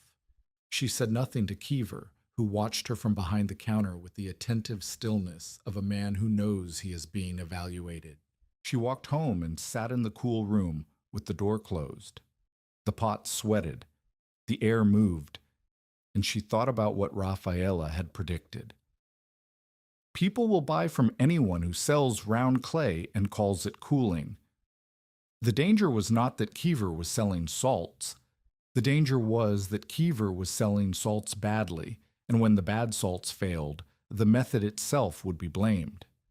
Every family that bought a sandy packet and felt no relief would conclude that the English widow's trick was no better than wet sheets and shade. Eleanor could not stop Kever from selling. She could not force him to use correct proportions. But she could do something Kever could not. She could teach people to test the salt themselves. She could give them the knowledge to judge quality, measure temperature, and understand why the system worked. Kever sold packets. Eleanor would teach principles. The next morning she walked to Raphaela's yard with a plan. They would hold weekly sessions. Eleanor called them lessons. Raphaela called them work days, where women from the canal households would learn to make pots, judge clay, measure temperature drops, mix charges safely, and build intake vents. The sessions would be free. The materials would be shared. The knowledge would belong to anyone who learned it. Raphaela agreed. She also insisted on one condition. Every woman makes one bad pot first, on purpose, so she knows what failure sounds like when she taps it. The teaching began in September, when the worst heat had passed, but the lessons it taught were still raw in every household's memory. 4 women came to the first session. Tamsin, Marta Schultz, a young wife named Ada Harker, whose husband had nearly died during the heat wave, and a Pima woman named Celia, whose family lived near the canal's southern reach, and who had been cooling food with Olas since before any of them arrived in the valley. Celia's presence changed the dynamic. She did not need Raphaela to teach her clay. She had been shaping vessels since childhood, but she had not seen the chemical charges, and she was curious about the measurements, the thermometer, the notebook, the hourly records Eleanor kept with the precision of a pharmacist. "You count the heat," Celia said, watching Eleanor record a temperature. "I count the difference," Eleanor said. "The heat is always there. The difference is what we build." Celia nodded. She did not take notes. She watched, and what she watched stayed. The sessions settled into a rhythm. Raphaela taught clay, how to select it, temper it, coil it, shape it, fire it. Eleanor taught systems, how to place pots for maximum airflow, how to build intake vents, how to seal a partition, how to read a thermometer, how to measure water use so the cooling did not consume more than the household could spare. Each woman practiced on her own cabin and reported results the following week. Progress was uneven and specific. Tamsin's first pot wall, 12 pots arranged in her bedroom, dropped the temperature 8 degrees on the first test day. She had placed them too close together, and Raphaela showed her how to space them. On the second test, the drop was 11 degrees. Marta's cabin had thicker walls, which helped, and her first result was 14 degrees, with 18 pots and no chemical charge. Ada's husband, Hector, watched his wife carrying pots and measuring temperatures and said nothing for 2 weeks. On the third week, he built her a shade intake from scrap lumber and wire mesh without being asked. He did not attend the sessions, but the intake he built was better than Eleanor's. He was a carpenter, and the box was tight, level, and fitted with a hinged screen that could be opened for cleaning. These details mattered. Each household adapted the method to its own structure, its own materials, its own labor. The principle was consistent: shade the air, wet the clay, vent high. The application was different every time. Eleanor had not built a product. She had built a framework, and the framework was strong enough to hold whatever each family placed inside it. If this story reminds you why preparation matters, share it with someone who needs to hear it. The autumn brought relief from heat, but not from Kever. His adulterated cooling salts continued to sell, not because they worked, but because they were cheap and convenient. A packet cost 75 cents. Building a pot wall cost labor, clay, firewood, and time. For families with neither knowledge nor patience, the packet was easier. 3 families bought Kever's salts and followed no other part of the method. They dissolved the sandy mixture in open crocks, set them in unventilated rooms, and waited for cold that never came. When the heat returned in brief October surges, the valley's last gasp before winter, their rooms stayed hot. One family poured the used solution onto their garden, and the salt concentration killed a row of squash seedlings. The complaints reached Brackett, who had made it his business to check cool rooms during ditch inspections. He had not asked to become an inspector of cooling systems. The role had accumulated around him the way silt accumulates against a head gate, naturally, inevitably, because he was the man who walked into every household on the lateral, and because he trusted measurements more than claims. Brackett confronted Kever in the store in front of 4 men and the boy who swept the floor. "Your packets are cut with sand," Brackett said. He set 3 opened wrappers on the counter. The grit was visible, darker than the white salt crystals, obvious to anyone who looked. "Sand is inert," Kever said. "It does not hurt anything." "It does not cool anything either. A family on the south lateral dissolved your packet, and the temperature dropped 2 degrees. Eleanor's mixture drops 15. Your product is selling a promise you cannot keep." "I am selling salts at a fair price. What people do with them is their own business." "What people do with them is die in hot rooms thinking they are safe." The confrontation did not end with Kever's surrender. It ended with Brackett's warning. "I will tell every household on this canal what I measured in Eleanor's room and what I measured with your packets. The numbers will do the rest." Kever's sales dropped. Not immediately. Habit and convenience have their own momentum, but steadily as women who attended Eleanor's sessions reported their own results and compared them to the Kever packets. The comparison was devastating. A woman with 20 pots and a proper vent could drop her room 12 degrees. A woman with a Kever packet could drop it 2. The numbers did the rest, exactly as Brackett had promised. Kever was not finished. A man who makes his living by controlling supply does not yield to competition gracefully. and Kever understood that Eleanor's free teaching was competition of the most dangerous kind, the kind that made his products unnecessary. In late October, he began spreading the rumor that Eleanor's salts had caused Rowan's fever during the heat wave. The rumor was specific enough to sound medical. The boy breathed the fumes and took sick, and vague enough to be unfalsifiable. It reached Eleanor through Tamsin, who heard it from Ada, who heard it from a woman at the Tempe dry goods store. Eleanor's first instinct was to answer the rumor with data. She had recorded Rowan's temperature, pulse, and symptoms throughout the heat wave. The fever had begun before she charged any jars that day. The timeline was clear in the notebook, but Tamsin stopped her. "You do not answer a rumor with a notebook," Tamsin said. "You answer a rumor with a voice." Tamsin spoke at the next canal meeting, a monthly gathering where water shares were discussed and disputes were aired.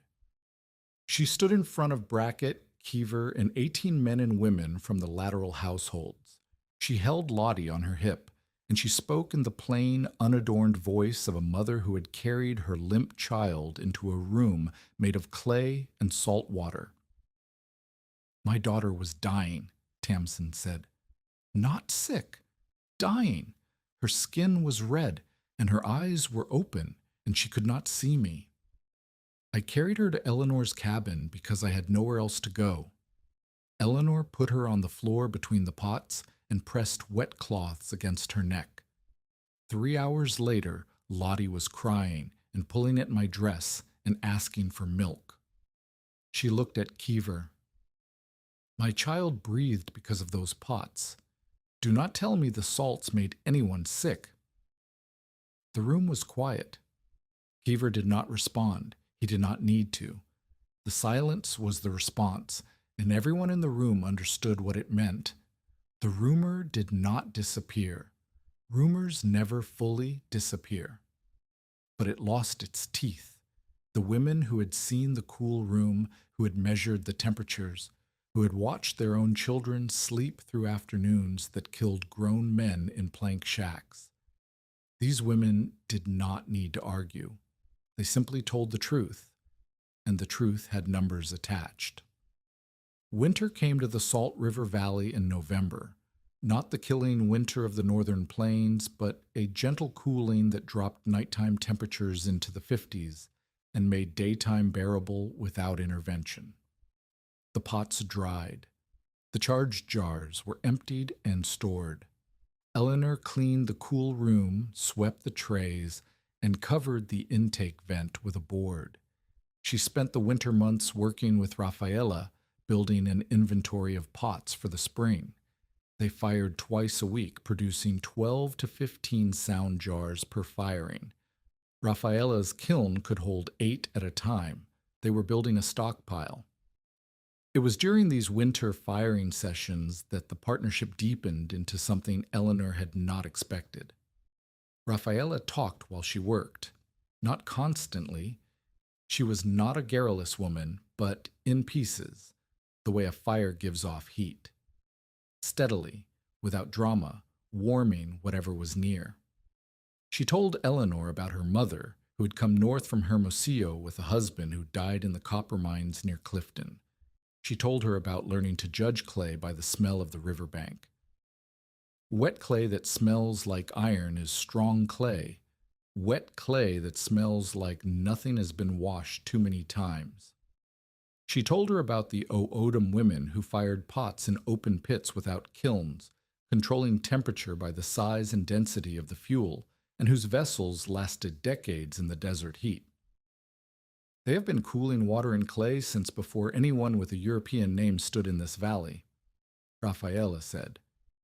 The knowledge is old. What you added is the measurement. And the salts. The salts help, but the pots do most of the work. A room full of good pots with good air will hold 10 degrees cooler than the outside. The salts give you the rest. If you lost the salts, you would still have something. If you lost the pots, you would have nothing. Eleanor understood what Raphaela was telling her. The foundation was the clay, not the chemistry. The apothecary's trick extended the principle, but the principle was ancient, rooted in materials and physics that predated saltpeter by centuries. Eleanor's contribution was the system, the vents, the measurements, the combined approach, but the heart of the system was Raphaela's clay. They disagreed once, in January, about the shape of the pot throats. Eleanor wanted wider openings to increase the surface area exposed to the interior air, which would speed evaporation. Raphaela wanted narrower throats to slow the water loss, which would extend the pot's useful life between refills. If the water runs out at noon, the pot is useless for the worst 4 hours, Raphaela said. If the throat is too narrow, the evaporation rate drops and the cooling is weaker all day, Eleanor said. They tested both. Raphaela made 6 wide throat jars and 6 narrow throat jars. Eleanor placed them in opposite rows and measured the temperature drop and the water loss over 8 hours on the same day in March, when the first spring heat arrived. The wide throat jars cooled faster and ran dry in 6 hours. The narrow throat jars cooled slower but lasted 9 hours. Raphaela was right about endurance. Eleanor was right about peak performance. The solution was Raphaela's, a medium throat with a removable clay plug. Wide for the hottest hours, narrow for the long afternoons, plugged at night to conserve water for morning. You see, Raphaela said, fitting the plug into a throat and twisting it to test the seal. The answer is not mine or yours. The answer is the one that works. It was the last design improvement they made together. Eleanor did not know that. She learned it 5 months later. In April of 1899, the valley flooded. Spring runoff from the mountains, swollen by an unusually heavy winter snowpack, overwhelmed the canal system and turned the Salt River into a brown torrent that carried cottonwood trunks, dead cattle, and 200 yards of irrigation headgate. The lateral canals backed up and spilled across the low fields. Eleanor's cabin took 6 inches of water on the floor, ruining 3 sacks of flour and soaking the lower shelves.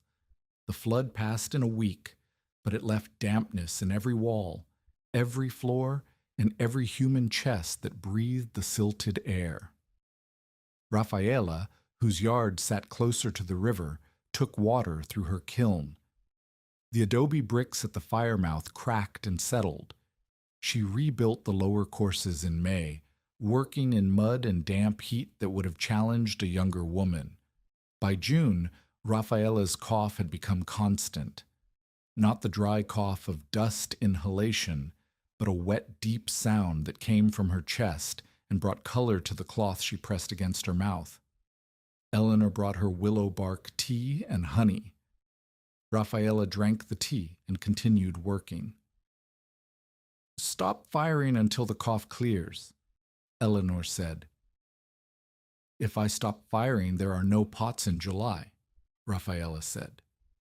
What do you tell the women who come next month? I tell them the potter is resting. And they go to Kever and buy glazed jars that do not breathe, and the method fails in their houses, and the knowledge dies because I was resting. Raphaela fired 6 more batches. She shaped the throats with a paddle while sitting on a stool because standing made her dizzy. She taught Eleanor how to control the kiln fire alone, where to read the heat in the clay's color, when to add fuel, when to close the vent and let the temperature drop slowly so the pots annealed instead of cracking. You have the hands now, Raphaela said, watching Eleanor paddle a throat into shape. Your pots are not beautiful, but they breathe. Raphaela Peralta died on the 9th of August, 1899. She died in her adobe house near Hayden's Ferry, in a room that stayed below 90 degrees because the walls were 2 feet thick, and the water ollas she had placed on every surface did what they had done for her mother and her mother's mother. The cough had become pneumonia after the flood dampness settled in her lungs. Eleanor was with her. Tamsin was not. She had stayed home with the children, but she sent a jar of stewed peaches, which Raphaela did not eat. The death was quiet. Raphaela stopped talking in the early morning, and by noon her breathing had changed to the slow, irregular rhythm that Eleanor recognized from Nathan's death. Eleanor sat beside her and held her hand. The hand was dry and cracked with kiln heat and clay dust, and it was cool, which was wrong, because Raphaela's hands had always been warm from work. She died at 2:30 in the afternoon. The temperature outside was 111. The temperature in Raphaela's room was 88. Eleanor closed Raphaela's eyes and covered her with a clean cotton sheet. She sat for a long time in the adobe room, listening to the olas tick as water moved through their walls. Then she stood, and on the bench beside the kiln, she found the paddle. The wooden paddle that Raphaela had used for 40 years. The handle was dark with decades of palm oil and clay dust. The blade was worn to a smooth curve that matched the inside of a jar throat the way a key matches a lock. Eleanor picked it up and turned it in her hands. Clay dust sat in the cracks of the handle, in the grain of the wood, in every seam and split. It would never come out. It was part of the paddle now, the way Raphaela's knowledge was part of the pots, part of the room, part of Eleanor. She carried the paddle home wrapped in a flour sack. She set it on the shelf beside her father's notebook. The two objects sat together, the book and the tool, the formula and the form, the English apothecary and the Sonoran potter. And Eleanor looked at them for a long time without touching either one. The cool room was running. The pots were sweating. The children were safe, and the woman who had made it possible was gone. 2 weeks after Raphaela's death, measles reached the valley. The first cases appeared in the schoolhouse. 3 children with fever, rash, and the cough that spread the disease through every room they entered. By September, 14 children and 6 adults on the lateral were sick. The Tempe doctor, a young man named Osgood who had arrived from Philadelphia 2 years prior, set up a ward in the schoolhouse. But the schoolhouse was a single room with plank walls and a tin roof. By noon, the interior temperature exceeded 100 degrees. Sick children lay on pallets in heat that worsened every symptom. Eleanor went to Osgood and proposed the cool room, not her cabin, the schoolhouse itself. She would build a pot wall, install vents, and drop the temperature to a level where fever patients could rest and recover instead of baking on the floor. Osgood was skeptical. He was trained in sanitation, ventilation, and carbolic acid. He knew nothing about evaporative cooling or endothermic salt reactions. But he knew that his patients were worse at 2 in the afternoon than at 6 in the morning, and he knew that heat stress compounded fever in ways that his medicines could not address. "Show me the measurements from your cabin," Osgood said. Eleanor showed him the notebook. Osgood read the entries, the hourly temperatures, the water usage, the charge schedules, the comparative readings between the cool room and the main cabin, and his expression changed.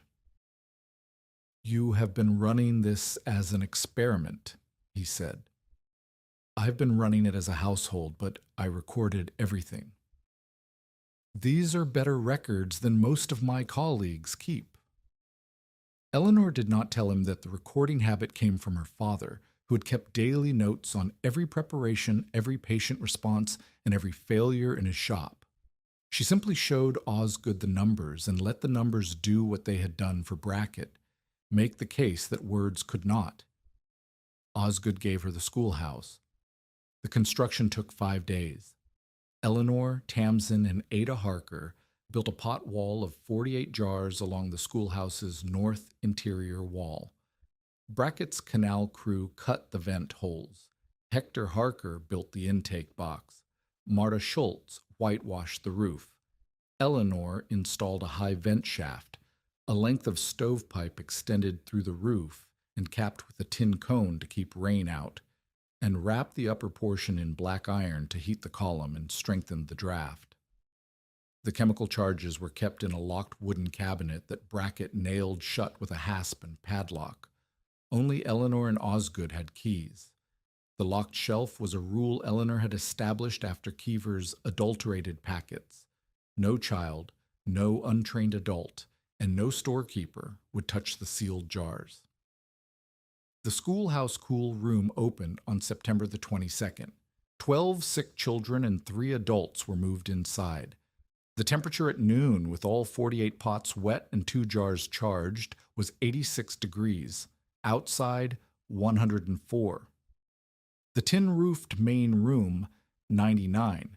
The measles patients recovered at a rate Osgood called unremarkable by medical standards, but remarkable by valley standards. No one in the cool room died. 2 adults who remained in the main room, men who refused to move to the pot side, developed complications. 1 survived, 1 did not. Eleanor did not claim the cool room cured measles. She was too precise for that. She said it lowered the heat stress that made fever patients worse, and she pointed to the temperature records as evidence. Osgood agreed. He began keeping his own temperature log, which he later sent to a colleague in Phoenix. But the cool room had done something beyond medicine. It had shown the community that Eleanor's method was not a curiosity or a widow's desperation. It was infrastructure. It was a tool that could be built, measured, replicated, and applied to community-scale problems. The schoolhouse was not Eleanor's cabin. It was public space, and its success belonged to everyone who had helped build it. The problem Eleanor had not anticipated was this: without Raphaela, there were not enough good pots. The schoolhouse wall had consumed 48 jars from their winter stockpile, and the remaining inventory was 22 jars. Oh, enough for perhaps 2 more household installations. Demand from the canal families exceeded supply by a factor of 3. Eleanor stood at Raphaela's kiln in early October, alone, and fired her first solo batch. 8 jars.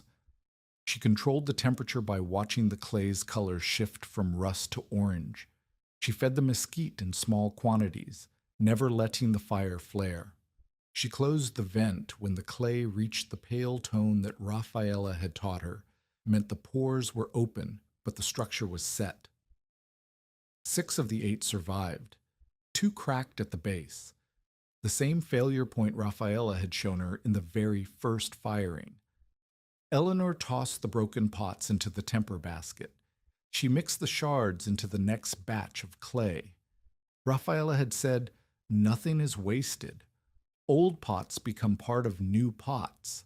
But standing at the kiln alone, with the paddle on the bench and the Ramada empty and the October heat pressing down, Eleanor felt the loss as a weight in her chest that no amount of clay or salt could cool. She had learned the hands. She had not learned the years. And the difference between 6 surviving pots out of 8 and Raphaela's 8 out of 8 was the difference between competence and mastery could not be inherited. It had to be earned through failure, batch by batch, fire by fire. She would earn it, but Raphaela would not be there to see it. By the spring of 1900, Eleanor Ames had fired more than 300 pots. Her survival rate had climbed from 6 out of 8 to 7 out of 8, and on her best days, when the clay was clean and the fire held steady and the wind did not shift, she could manage a full batch of 8 without a single crack. She was not Raphaela. She would never be Raphaela. But she was competent, and competence, applied consistently over months, produced results that accumulated the way water fills a cistern, slowly, invisibly, until the day someone draws from it and finds it full. 8 households on the lateral canal now ran some version of the cool room. Not all used chemical charges. Tamsin's household relied on pots, vents, and whitewash alone, achieving a 12-degree drop that Tamsin considered sufficient. Marta Schultz used charges only on the worst days, rationing her saltpeter the way Eleanor had taught her. Ada Harker's husband, Hector, had built the most elaborate installation, a dedicated cool room addition attached to their cabin, with a double-walled intake tunnel and a vent shaft that stood 4 feet above the roofline. Hector's room dropped 18 degrees without chemistry. Celia, the Pima woman who had attended the early sessions, never built a European-style cool room. She did not need one. Her family's house was constructed of desert materials, caliche, brush, and packed earth, to jihai, with natural ventilation that centuries of practice had refined. But she incorporated 2 elements from Eleanor's system, the thermometer and the notebook. She began recording temperatures in her own household and comparing them to the readings Eleanor posted on the schoolhouse board each week. The comparison was instructive. Celia's house, built by traditional methods, routinely outperformed every pine frame cabin on the lateral, even those with pot walls and charges. The desert's own architecture, when executed with knowledge, was still the best defense against the desert's heat. Eleanor did not find this humbling. She found it clarifying. The cool room was not a replacement for good building. It was a remedy for bad building, a way to make thin-walled, poorly sited, hastily constructed frontier cabins survivable when the occupants could not afford to tear them down and start over. The families who needed it most were the families with the least, the newest arrivals, the widows, the men who had built in haste and could not rebuild. The schoolhouse cool room continued to operate through the summer of 1900.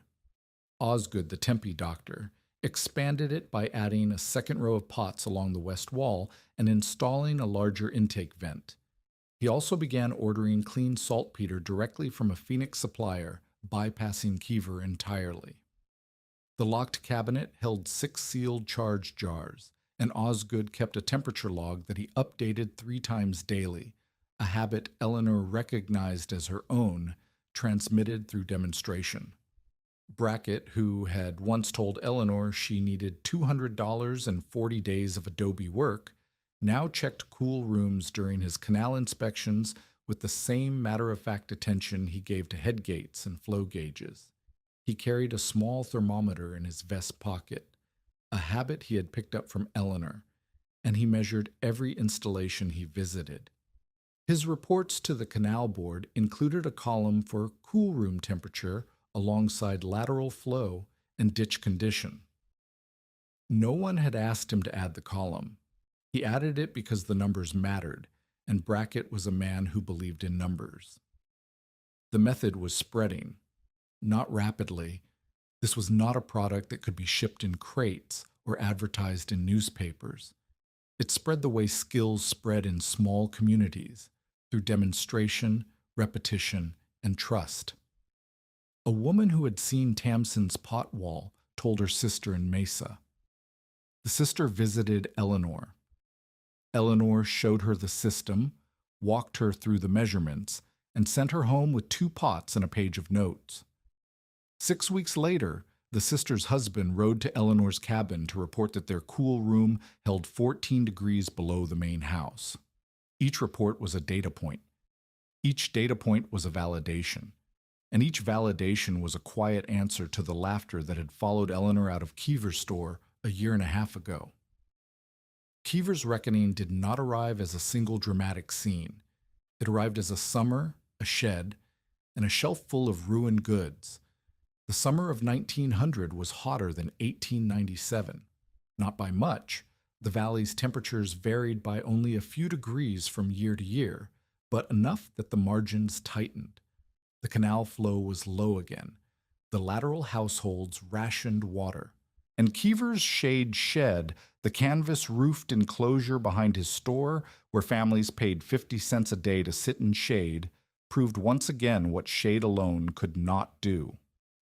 On the 23rd of July, 1900, the temperature in Tempe reached 117 degrees. Kever's shade shed, which had no vents, no wet surfaces, and no airflow beyond what leaked under the canvas walls, reached 103. Families who had paid for relief sat in canvas-filtered heat and sweated through their clothes. 3 left before noon and walked to the schoolhouse, where the cool room held at 87. But the real damage was inside Kever's own storage, the back room of his store, where he kept quinine, lamp oil, dried fruit, tinned goods, and patent medicines, had no cooling system of any kind. Kever had always relied on his thick adobe walls, which kept the storage room around 96 on normal days. On the 23rd, the storage room reached 104. The quinine tablets softened and stuck together. 2 jars of lamp oil expanded and cracked their seals, leaking across a shelf of dried apricots. A crate of tinned peaches stacked against the south wall where the adobe was thinnest, bloated in the heat. The smell reached the front counter by noon. Kever lost roughly $40 in spoiled inventory. For a man who measured his advantage in control over supply, the loss was not merely financial, it was structural. The families who depended on his goods now saw that the goods themselves were vulnerable to the same heat that threatened their households. Kever could not sell what the heat had ruined, and the heat had ruined it because Kever had not done what Eleanor had been teaching everyone else to do. The final confrontation came not from Eleanor, but from a family named Garza, who had bought Kever's adulterated cooling salts the previous summer and used them incorrectly. The salts, cut with sand, had produced almost no cooling effect. The Garzas, who did not understand the method, had concluded that the salts were medicine rather than chemistry and had dissolved a second packet in their drinking water. Their eldest child, a boy of 7, developed stomach cramps and diarrhea that lasted 3 days. The Garzas brought the boy to Eleanor's cabin, not to the doctor. Eleanor examined the child, gave him clean water and a small amount of boiled rice, and asked what he had consumed. When the father described the dissolved packet in the drinking crock, Eleanor felt a cold settle in her chest that had nothing to do with saltpeter. "The charged mixture is not for drinking," Eleanor said. "It is dissolved in sealed jars. The jars are marked. The water inside them is never consumed." "The packet did not say that," Garza said. "The packet did not say anything. That is the problem." Eleanor treated the boy. He recovered in 2 days. The cramps were from the salt concentration, not from any toxic component. Saltpeter and sal ammoniac in small quantities were unpleasant, but not lethal.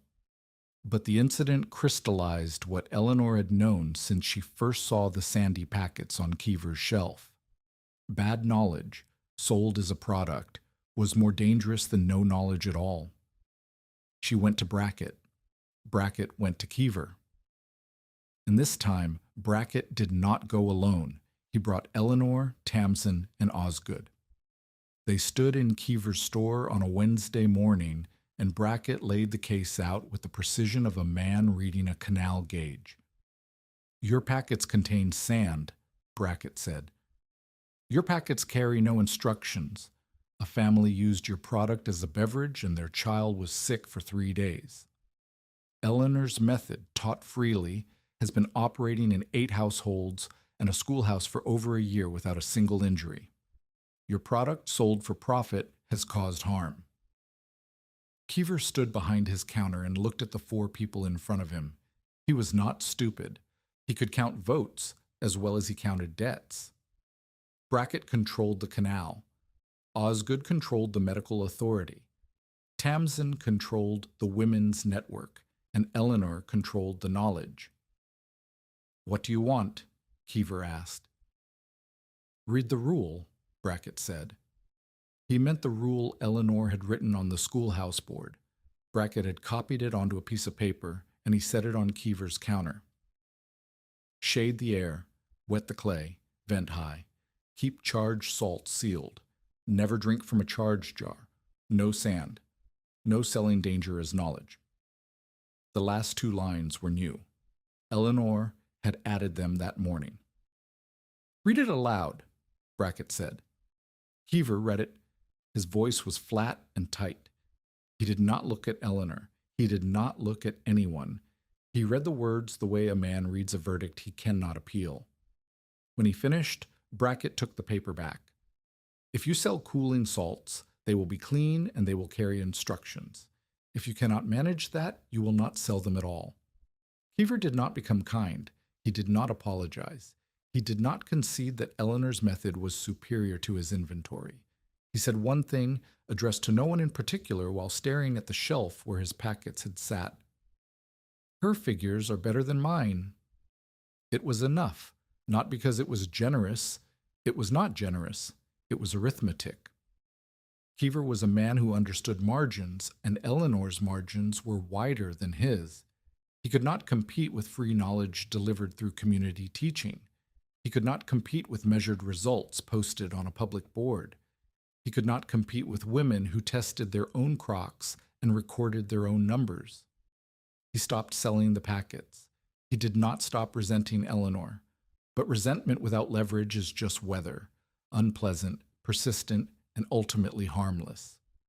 Thomas Vail arrived in the Salt River Valley in September of 1900, driving a freight wagon loaded with surveying equipment, a trunk of ledger books, and a theodolite wrapped in canvas that he handled with more care than anything else on the wagon. He was 41 years old, a widower from Prescott whose wife had died of typhoid in '96. He had spent 4 years working as a surveyor and freight team bookkeeper for a Phoenix mining company, traveling the territory in a circuit that brought him through the valley twice a year. He was quiet, precise, and had the peculiar patience of a man who spends his days measuring distances between points that no one else can see. Eleanor met him at the canal crossing, where his wagon had stalled in the soft bank. The mule team was stubborn, and the rear axle was sunk to the hub. Eleanor, walking back from the schoolhouse with Beatrice, stopped to watch. "Your rear axle is below the mud line," Eleanor said. "If you whip the mules, they will pull the front free and snap the coupling." Vail looked at her. He looked at the axle. He looked at the coupling pin. "You are correct," he said. "What do you suggest?" "Dig the rear wheels free before you pull. Boards under the rims. Let the mules walk, not lunge."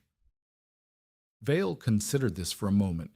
Then he climbed down, removed his coat, and began digging. Eleanor sent Beatrice for boards from the scrap pile near the cabin. They freed the wagon in 20 minutes. Vail thanked her. He asked where he might water the mules. She pointed to the lateral. He asked whether there was a household nearby where he might check his survey notes against a local map. She pointed to Brackett's office. He drove on. Eleanor thought nothing of it. He returned 2 weeks later, on his way back from Phoenix, and stopped at Eleanor's cabin to deliver something, a package of clean saltpeter purchased from a chemical supplier in Phoenix, with a certificate of purity printed on the wrapper. "I heard about your cooling system from the canal foreman," Vail said. "He said you were using Kever's saltpeter, which is adequate at best. This is laboratory grade." Eleanor looked at the package. She looked at Vail. He was standing in the sun with his hat in his hands, which was either politeness or uncertainty, and his face had the carefully neutral expression of a man who has rehearsed what he wants to say and is now saying something else entirely. "Why?" Eleanor asked. "Because I am a man who respects measurements, and I was told you are a woman who takes them. I thought you might appreciate a clean supply." Eleanor took the package. She invited him to see the cool room. He stepped inside, looked at the pots, the vents, the trays, the thermometer, the notebook on the shelf. He read 2 pages of the notebook in silence. "Your recording method is sound," he said. "But your temperature entries would be more useful if you noted the time to the quarter hour rather than the half hour. And your wind notations are qualitative, faint, moderate, strong. A measured wind speed would allow you to correlate airflow with cooling rate." Eleanor looked at him for a long time. Most men who entered her cabin told her what she should do differently with her life. This man was telling her what she could do differently with her data. I do not have an instrument for wind speed, she said. I have a spare anemometer in the wagon. It is not precise, but it gives a number. A number is always better than a word, Eleanor said. Vale smiled. It was a small, careful smile, the kind a man gives when he has been understood for the first time in a long while. He left the anemometer. He returned the following month with clean paper, not the rough brown paper available at Kever's, but smooth white stock from a Phoenix stationer, the kind surveyors used for final drawings. He helped Eleanor transfer her notebook data into a clean ledger, organizing the entries by date, time, temperature, wind speed, water use, and charge type. The courtship, if it could be called that, happened entirely through shared work. Vale came through the valley every 6 weeks. Each visit lasted 2 or 3 days. He helped repair the shade roof when winter storms cracked the barrel staves. He improved the vent draft diagram, adding calculated angles for the intake and exhaust based on the prevailing wind direction. He brought Rowan a tin soldier, one, not a set, and Beatrice a book of botanical illustrations that she studied with the same attention Eleanor gave the notebook. He did not propose. He did not make speeches. He worked beside Eleanor in the cool room and the kiln yard, and the work was the language they shared. When he finally asked in February of 1901 whether she would consider marrying him, he asked it while helping her stack freshly fired pots on the drying board, and Eleanor said yes without setting down the pot in her hands. They married in March of 1901, quietly in the Tempe church, with Brackett as a witness and Tamsin holding Lottie on one hip and Rowan on the other. Beatrice stood beside her mother and held the paddle, Raphaela's paddle, wrapped in a flour sack because Eleanor had asked her to, and because some things should be present at beginnings, even when they belong to endings. Vale moved into the cabin. He did not redesign it. He did not rebuild it. He added a second room for the children. Using adobe bricks, he formed himself with clay from Raphaela's old pit, and he lined the south wall with a double layer so the heat had to pass through 20 inches of mass before reaching the interior. The cool room remained as Eleanor had built it. The pots remained in their rows. The paddle remained on the shelf beside the notebook. The years after the marriage compressed the way frontier years always compressed, not because they were empty, but because the rhythm of survival leaves little room for drama once the survival is achieved. Life became work, and work became routine, and routine for Eleanor was not dullness, but the quiet proof that the method held. By 1902, the schoolhouse cool room had been expanded twice. It now served as a fever ward in summer, a food preservation space in the heat months, and a meeting room in the evenings when the women gathered to compare measurements and report on their installations. Osgood sent his temperature logs to a colleague in Phoenix, who presented the data at a territorial medical meeting. No one at the meeting had heard of Eleanor Ames. The data was attributed to a community cooling initiative in the Salt River Valley. Eleanor did not mind. The data did not need her name to be correct. Brackett retired from the ditch boss position in 1903, replaced by a younger man who did not carry a thermometer in his vest pocket and did not check cool rooms during inspections. But the habit Brackett had established persisted. Households on the lateral expected their installations to be measured, compared, and discussed. The numbers had become a social language, a way of talking about competence without talking about character. Tamsin's household became the second best performing installation on the canal after Eleanor's. Tamsin had improved her pot wall 3 times, each time adding jars, adjusting spacing, and refining her intake vent. She no longer used chemical charges at all. Her system relied entirely on evaporative cooling and airflow, and on a good day it achieved a 15-degree drop. She taught 3 new families per summer using the same method Eleanor had used: demonstrate, measure, report. Hector Harker built cool rooms for hire. He did not charge for the knowledge. That was Eleanor's rule, and no one on the lateral violated it. But he charged for the carpentry. A Harker built intake tunnel and vent shaft became a mark of quality on the canal. His work was solid, measured, and square, and the families who hired him got installations that outperformed the ones they could build themselves.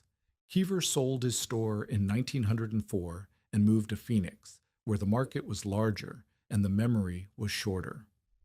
The new store owner, a man named Pratt, stocked clean saltpeter from the Phoenix supplier alongside Raphaela's pots, which were now fired by Eleanor and, increasingly, by Celia, who had learned the kiln after Raphaela's death, and whose vessels were, Eleanor admitted, better than her own. The cool room's strongest rule, Eleanor said whenever someone asked, was not the chemical mixture, it was not the clay, it was not the vents, it was the thermometer. Do not trust a cool hand, she told the women at the schoolhouse sessions.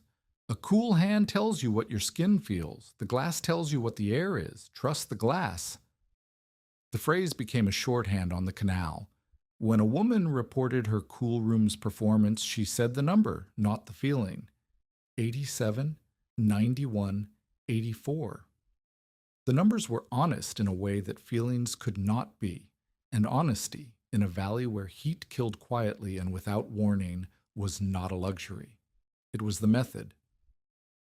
Eleanor and Thomas remained near Tempe. They did not grow wealthy. The claim, which had once been Nathan's burden, became Thomas's project. He surveyed it properly, filed the assessment, cleared the debt, and planted new trees along the lateral, choosing varieties better suited to the valley's dry heat. The orchard never fully recovered, but it produced enough to trade, and trading was enough. Beatrice grew into a careful, studious girl who kept her own temperature notebook and who, at 14, began teaching the youngest children at the schoolhouse sessions how to read a thermometer. She later trained as a teacher in Phoenix and returned to the valley to work at the same schoolhouse where her mother's pot still lined the north wall. Rowan, the boy who had pressed his cheek against a bottle and unlocked his mother's memory, grew into a quiet young man who liked tools and water and the slow logic of canals. He became a draftsman for the canal board, drawing the lateral maps that governed water distribution. His drawings were precise, detailed, and made with clean white paper his stepfather had taught him to respect. Eleanor continued firing pots into her 50s. Her hands never developed Raphaela's fluency, but her consistency improved until she could fire a batch of 8 and lose only 1, and sometimes none. She used the paddle for every throat. The wood wore further with each season, the blade thinning, the handle darkening. She did not replace it. There was no replacing it. She died on the 14th of March, 1923, after a stroke that took her speech but not her awareness. Thomas sat beside her for 2 days. Beatrice came from the schoolhouse. Rowan came from the canal office. They buried her beside Nathan in the small cemetery east of Tempe, under a stone that listed her name, her dates, and nothing else. In the trunk at the foot of her bed, Thomas found 2 things wrapped together in a flour sack: her father's apothecary notebook and Raphaela's paddle. He set them on the shelf in the cool room where they had always sat, and where they remained after he closed up the house and moved to Phoenix to live near Beatrice. By the time the worst drought years passed, dozens of families in the Salt River Valley had used some version of the method Eleanor built. Not all used salts. Some used only shaded air, wet clay, and high vents. The simplest form of the system, which required nothing that could not be dug from a riverbank or cut from a barrel. But the principle spread in every version. Do not fight heat only with shade. Make heat move. Eleanor Whitcomb. Ames lived out her later years in a small, whitewashed house near Tempe, where the north wall remained lined with clay jars long after her children left home and the summers softened into routine. The schoolhouse sessions continued without her. Tamsin led them for 6 years. Celia led them after Tamsin moved north. The knowledge did not belong to any of them. It belonged to the notebooks, the measurements, and the pots that sweated in the dark. On the shelf in the cool room, untouched, sat 2 objects in a flour sack, a leather notebook stained with iodine, and a wooden paddle worn smooth with 40 years of shaping clay. 116 degrees. August 1897.